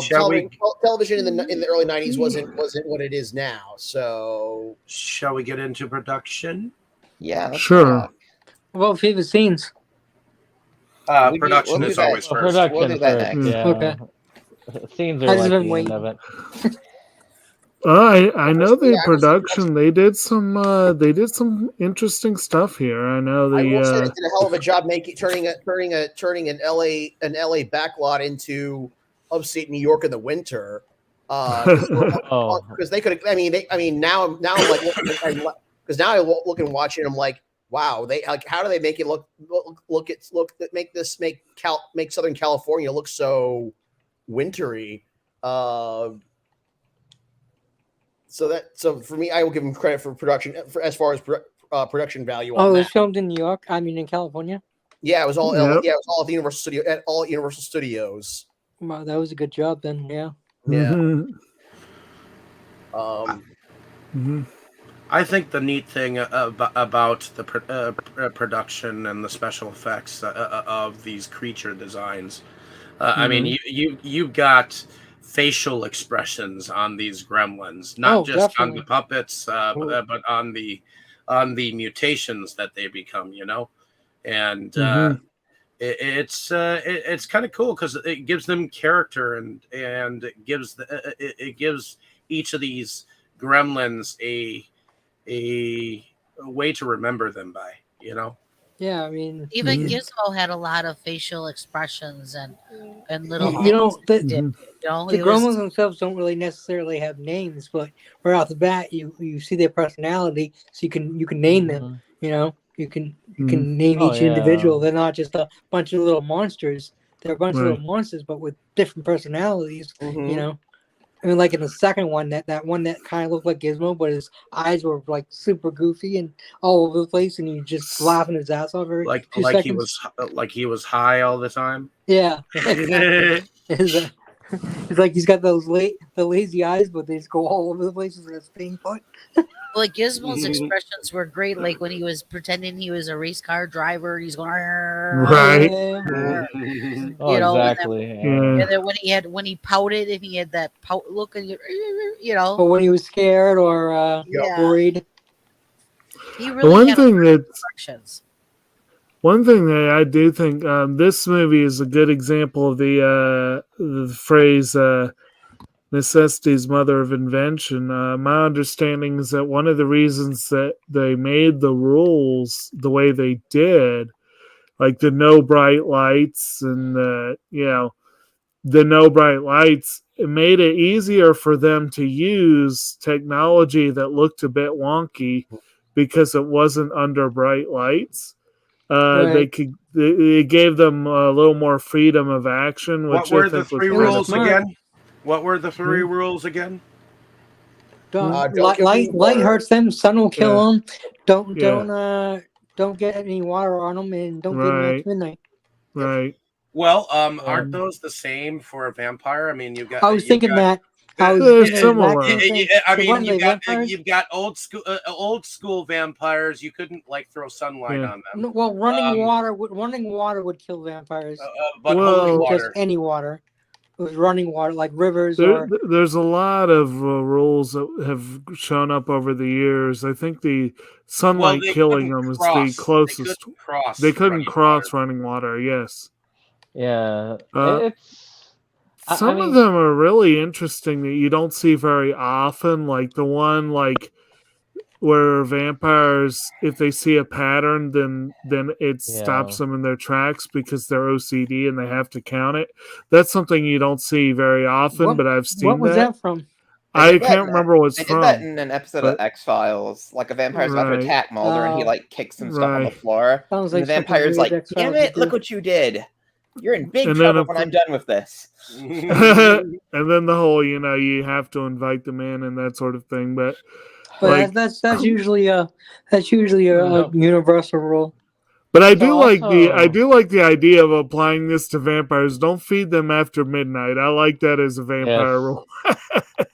So So I have if one you- other I have one Okay. other thought when it comes to the Gremlins stuff.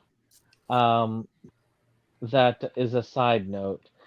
I didn't really feel like it was appropriate for the regular, but okay, who and it's kind of cool actually having people older than me for once because it's usually everybody's super younger than me. But just to have people who share my experience at the time. Who remembers the PSAs about the Gremlins? Where they're What? talking about don't do drugs, don't do this, and they would show the Gremlins like do it like high. I never saw it. I Until think you I do. Put it in the chat. I never saw it for some reason. No idea. I think I I do. put it in the chat so people could see it in case it jogged their memory. But Yeah, no, it's I just watched like- it and I was like, "This is great," but I don't remember ever seeing it. as I a didn't- child, I remember this so much. I have a few like things from that era that are kind of weird for Gremlins. Like I have like a Little Golden Books like puzzle of Stripe. That's awesome. And I have a couple of little like storybook record things.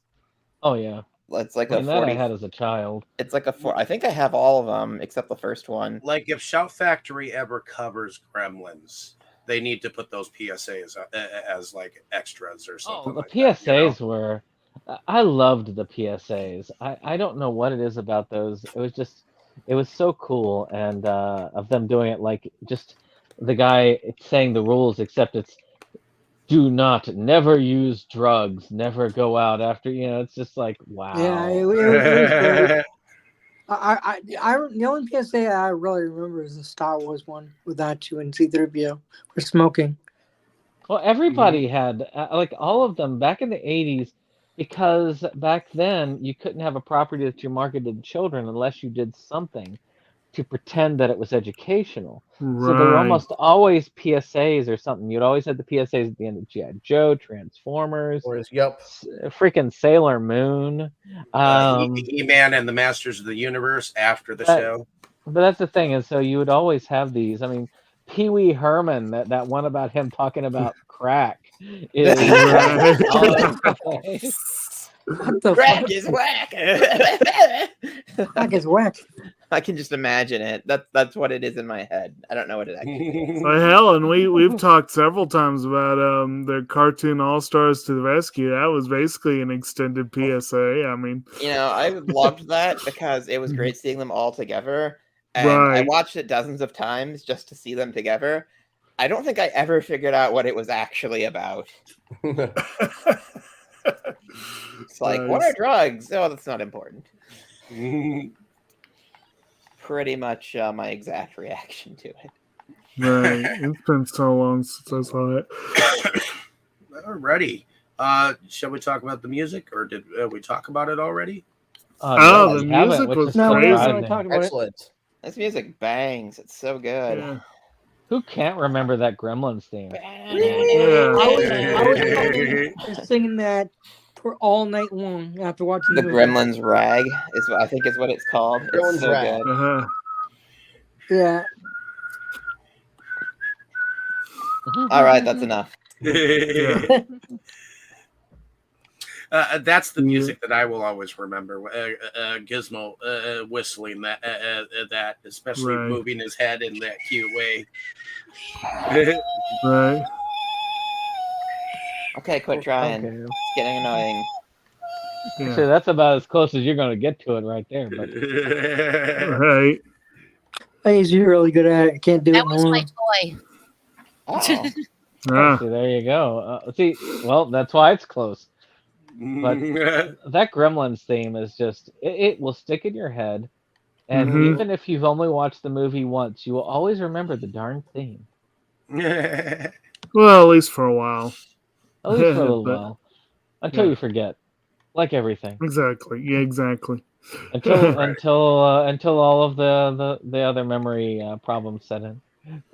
hmm I will say though, they might have missed a golden opportunity. Though they could have had Hoyt Axton write a original song for the film, and that's kind of a shame they didn't. But oh well. Yeah. Shall we go into our favorite scenes then, Forrest? Well, Yes, let's go around to our favorites. Well, one random thing I want to throw out real quick, because this came out the same summer. We already said Ghostbusters, but also Indiana Jones and Temple of Doom. And just one, I don't think anyone's mentioned this tonight. If I'm wrong about that, Honestly, both movies did spawn the PG-13 rating. Exactly. I thought that would be kind of an interesting. Yeah. Okay, so I missed that. Sorry, but it's an interesting thing to put on a movie. All three movies. So I'm not a Ghostbusters. I love Ghostbusters, love Indiana Jones, and love. See, I will admit, Temple did kind of horrify me a bit as a kid. I as I've gotten older, not as much, but yeah, it wasn't my favorite. Yeah, I'm not gonna lie. I'll admit, as like Temple of Doom was my personal favorite of that whole franchise. I love all the gross out moments. Yeah, I love the guy with the swords. Kalima! And then Amy just shoots him. Gallegionado. Monkey brains. All right, let's taking it too far. Yeah. Yeah. The movie's already kind of vaguely racist. Let's right. Let's not push it. Anyway, let's go around favorites. Jake, favorites. Oh, okay. There were a few moments that I definitely enjoyed, and I think we've mentioned a couple of them. That part where that deputy is practically begging to get out of Dodge. Basically, I just loved the way he delivered that line. And we already mentioned the part where Gerald tries to ask out Katie and gets shot down gloriously. I think those are definitely highlights. Those are highlights, and there might have been. I'm gonna have to say there's probably a couple of Gizmo moments. Him zipping around in that car was pretty classic, and yeah. So there were some good moments scattered throughout. All right, over to you, Kroll. Favorites. Okay, well, I'm going to tell you my favorite, and then I'll tell you there's some of the highlights, too. My absolute favorite is them singing Christmas carols right before they kill the old lady. Like, they're singing Christmas carols. She opens the door, and she, like, screams, and you see that Stripes had already gotten inside and then messed with her chair and everything. But the whole... Them singing the Christmas carols is my absolute. I just laughed my ass off. You kind of notice that they're singing along to the Gremlins theme. Oh, they are, and it's just so fucking awesome.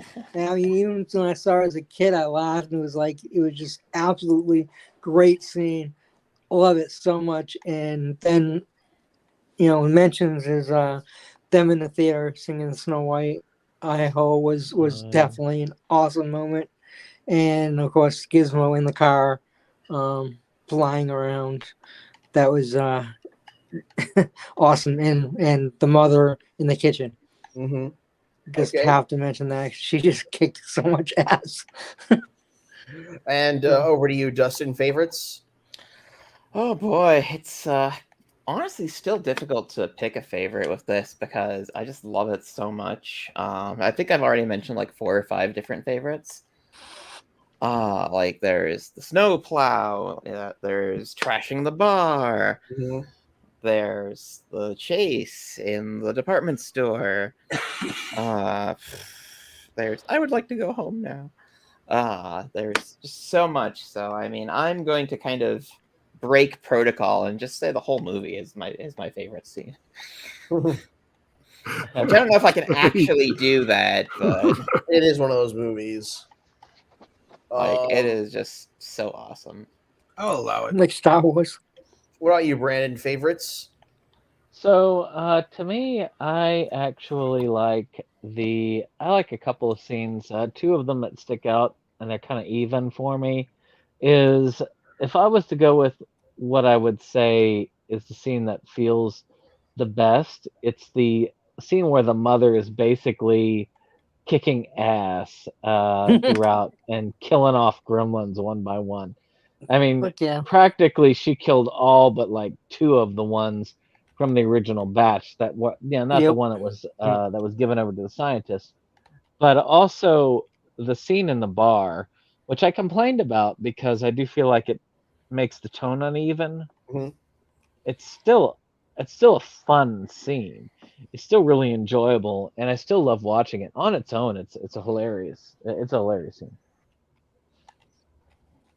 All right, and okay, and and Tammy, favorites? Well, one of my favorites is in the bar when the one is on the fan and he's going around and the other one's watching him going woo woo woo woo woo, and then he goes flying. He just watches him like, wow, okay.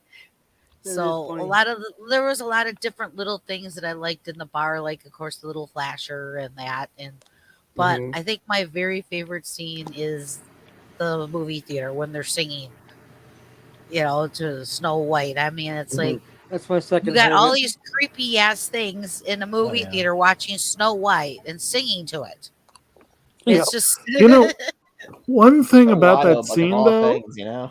I think that may have been a goof, though, because he pops in the reel and it goes straight to hi ho, doesn't it? Didn't I see Yeah, that well, right?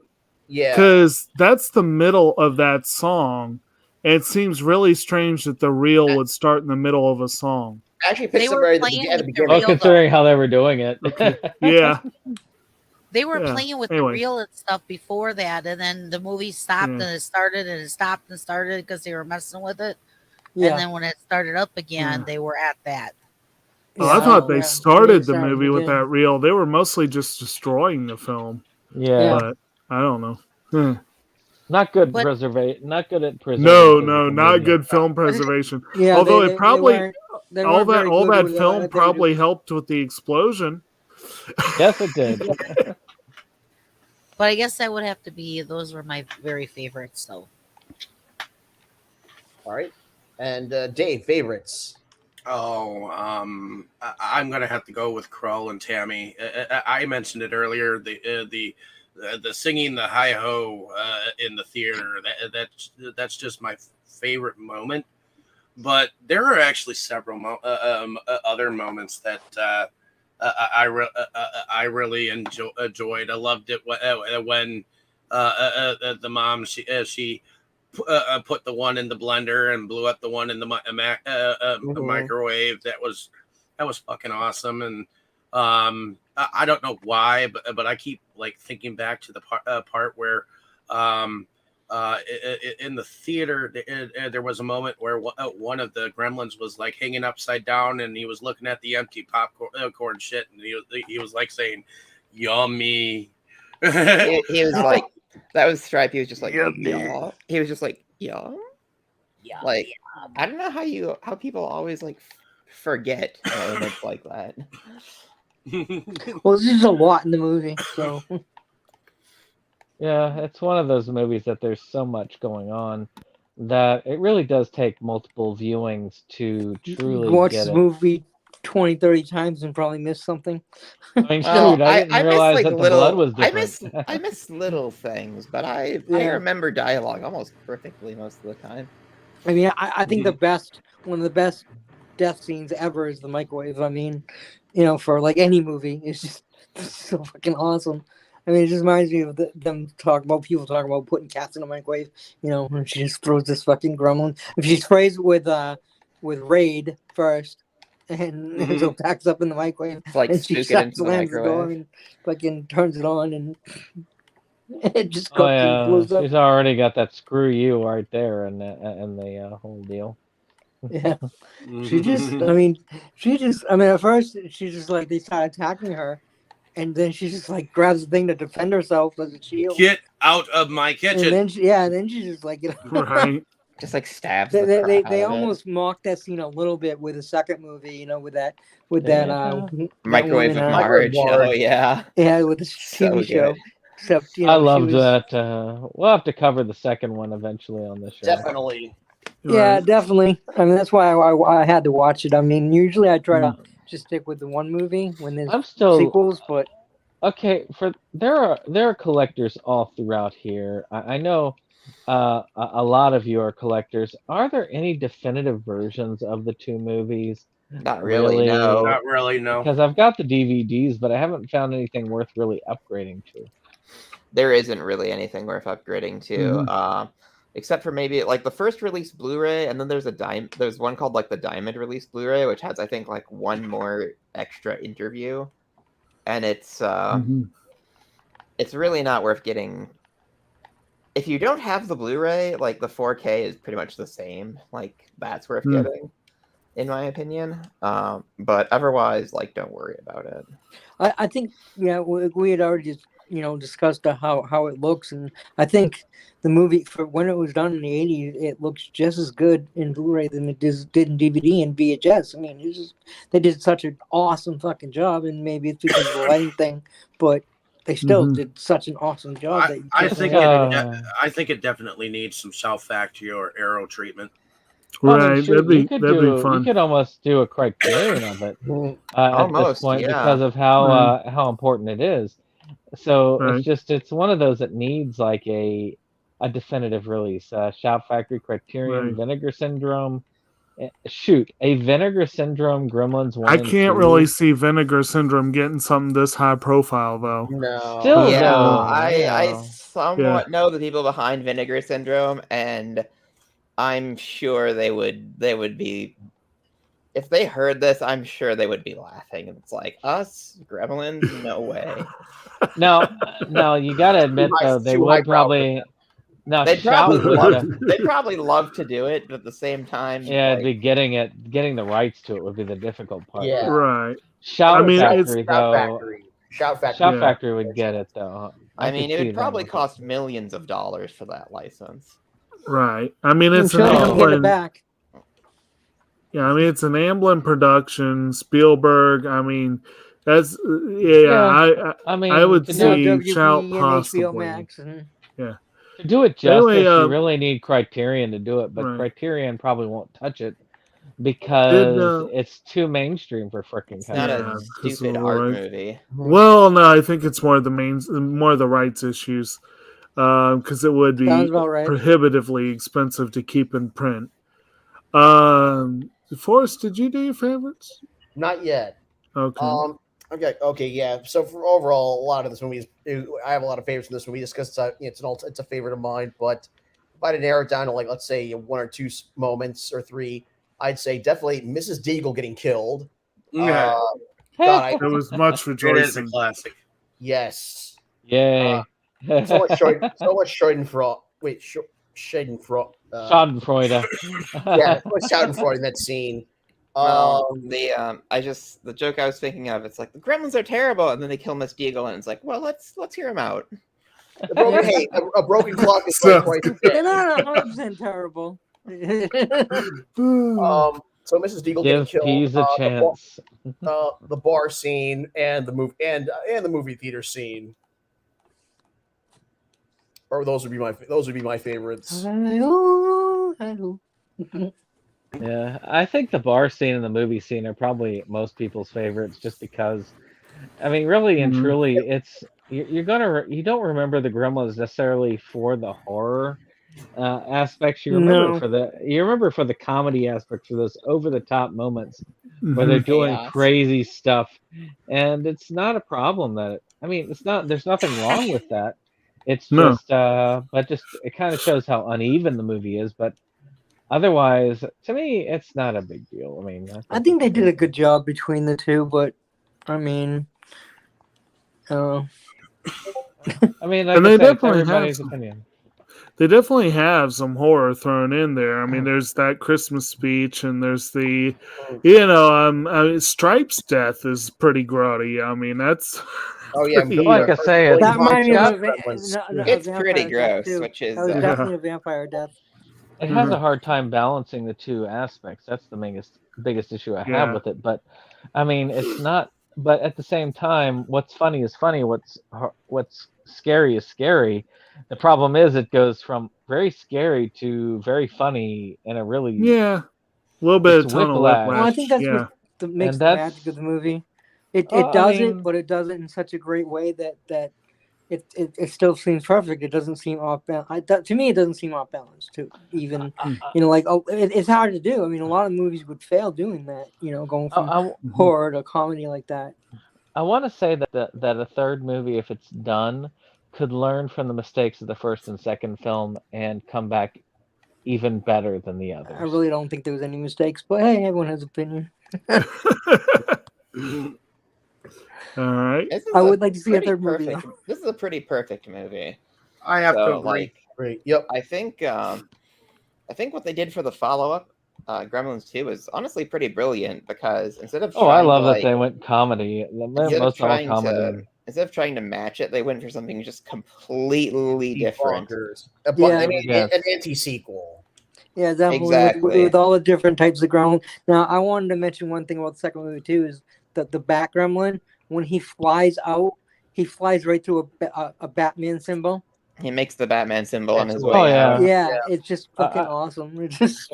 Personally, if they ever make Gremlins 3, I think what they need to do, because Gremlins 2 went the opposite way towards most of the comedy and parody, I think that Gremlins 3 should go all the way towards horror like they originally intended for the first one. And it would be a perfect, like, a trilogy thing there. You got the all horror, or mostly horror, mostly comedy, and the one that kind of goes up and down comedy horror. It would be. You've got the balance, the tilt, and then the other tilt. I actually kind of wonder what they would do in this day and age with a Gremlins film. Hard to say. I think there is a Netflix thing coming out. There's a Netflix thing coming out? Oh, there's been a Gremlins 3 in planning for years. I keep hearing it. I still keep hearing it. Really, I never heard it. Same thing as I hear of Goonies 2. I've heard Goonies 2 many times. No, Hocus Pocus 2 is filming, and I've seen the shots of that. But yeah, in the first one. This is the day and age of remakes. So it is. If there was any time that a Gremlins 3 could come out, it would be now. They would make it. Very political, and it would be all. And it would go to would be. Yep. Yeah. It'd be all political. I still really want to see Ghostbusters Afterlife. This is good. All right. So outros? I think outros. Definitely outros. Actually, if y'all are okay, I'll start since I usually also end with with what we've got next. I'm Septum Sen of Septum Sen versus the World. We cover physical media, and we love our pickups. We used to do some new release stuff. We may come back to that in the next year. Who knows what is coming for the channel? I've got several interesting projects planned, including one that I'm hoping to get on with Mo, with Hope, which is a Bad Ben a series where we cover the Bad Ben movies from January on to September. But watch our channel. We've got some pretty fun things. We just recorded a review of what we've watched in November, which was coming out Friday. So it's going to be right fun. And we may even try and figure out some sort of Christmassy discussion. Maybe I can get some of y'all on there Monday of next week where we discuss some of our favorite films of the year, either next week or the week after, some of our favorite things that we've seen and done over 2021. It's been kind of a meh year, but there's been some highlights, and I think that it's good to throw some highlights on that bad boy.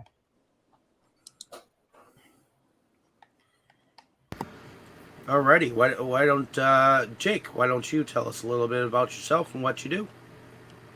Sure. I'm Kotobuki Jake. I also am here in Central Virginia, where I co-host on Septum Sin versus the World. And, he pretty well covered what we're on about there. We did recently do a fun discussion on the weird, twisted, crazy anime Penguin Drum. This month we'll be doing another weird, twisted, crazy one, Gregory Horror Show. That's going to be fun. And then I am a movie fan, collector, etc. Here I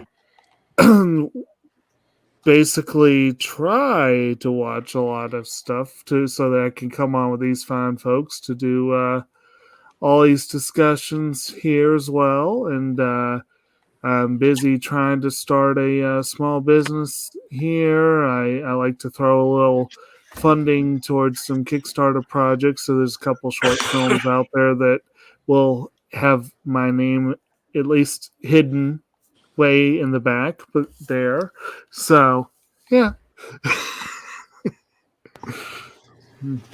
Alrighty. Let's go over to Dustin. Why don't you tell us a little bit about yourself and what you do?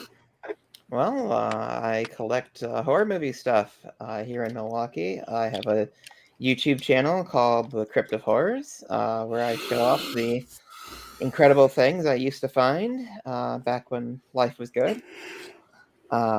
So I've got a bunch of videos that are ready to go live. I just need to be in the mood to edit, which has been difficult the last month and a half. So go check me out and incentivize me to upload again. The Crypt of Horrors. I'm also on Instagram under the same name, and you can find me on Twitter as Cryptaxis, which kind of wish I had been able to just use that for the channel name, but oh well. Heading over to you, Tammy. Why don't you tell us a little bit about yourself and what you do? I'm David's fiance. He asked me to come in and be part of this group, so I've been learning things every time I'm on about movies that I didn't know. I'm trying to get more into the group and learn things also, and I collect things somewhat myself, some horror movies and music. And then in the summer, I enjoy taking my car out, my 1972 Grand Prix. Alrighty. I heading over to you, Kroll. Why don't you tell us a little bit about yourself and what you do? Well, I don't work because I'm disabled, but I watch movies, TV shows, play video games, read books. I also, besides here, I'm on Delusions, Grandeur with Dave and Tammy and this guy Philippe. We also do movie reviews there as well. So obviously, I love movies. I know a little bit less about the actual, directors and how movies are made than some other people here. So I also learn a lot too. So it's really fun. That's me. Very cool. And I just want to talk about somebody who left the show earlier, Mo, who I believe he runs Retro Cult Cinema, which originally was called Drunken Master Studios. I never remember the new name.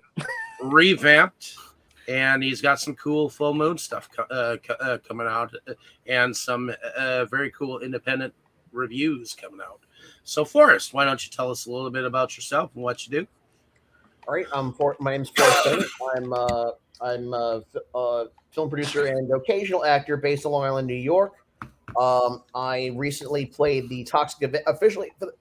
This is a big moment for me. I recently played the Toxic Avenger for Trauma. I recently worked on a promo for Trauma, and where I got to play the Toxic Avenger, which was quite, was not expecting to get that to ever play that role in my lifetime, but I did. It was a little surreal playing, and it's a little surreal playing the role. But the promo itself should be dropping this week, and I can't wait to share it with everyone.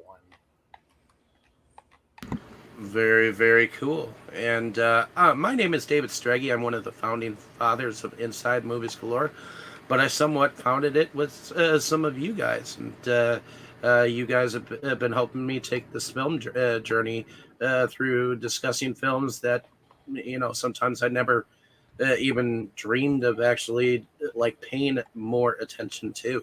And that's why I think that this group is very diverse, and we have a lot to offer. But thank you for joining us on this Christmas holiday festival themed month, where we've gotten to have some fun with it. But I also moonlight under a different channel called Delusions of Grandeur, where I go on and about my own views on films. In fact, I just dropped 2 within the last couple of days. And I also do some video pickups of my own. And I just recently put something together that I'm going to be adding to my next video. So keep a lookout for that. And also, we just recently talked with Chris Seaver, who is a filmmaker of the independent world that's been around since the 80s. So definitely check that. Isn't Chris Seaver also Jason and Maggie's kid? Growing pains. Dropping a growing pains reference there. No idea.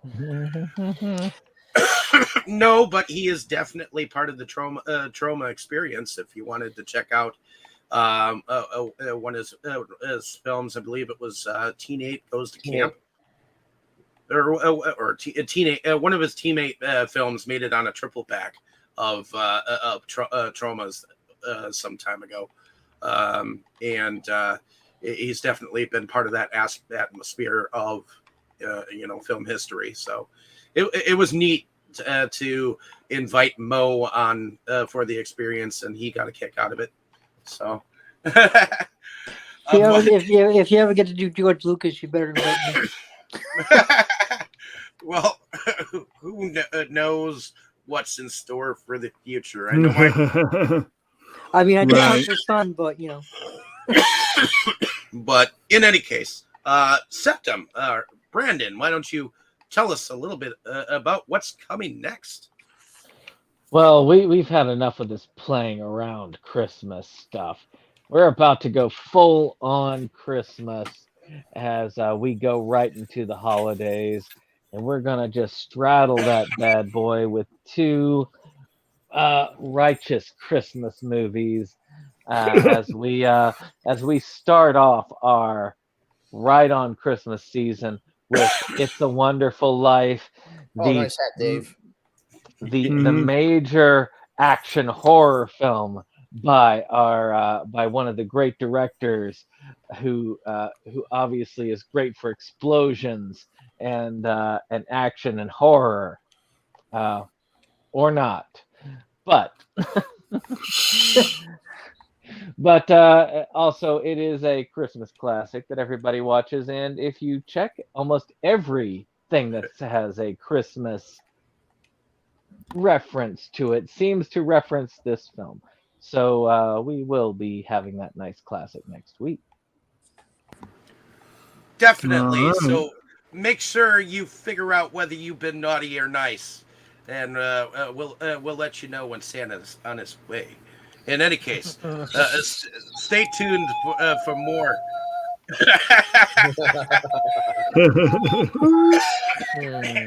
As we end this with a classic tune. Good night, all. Night, all.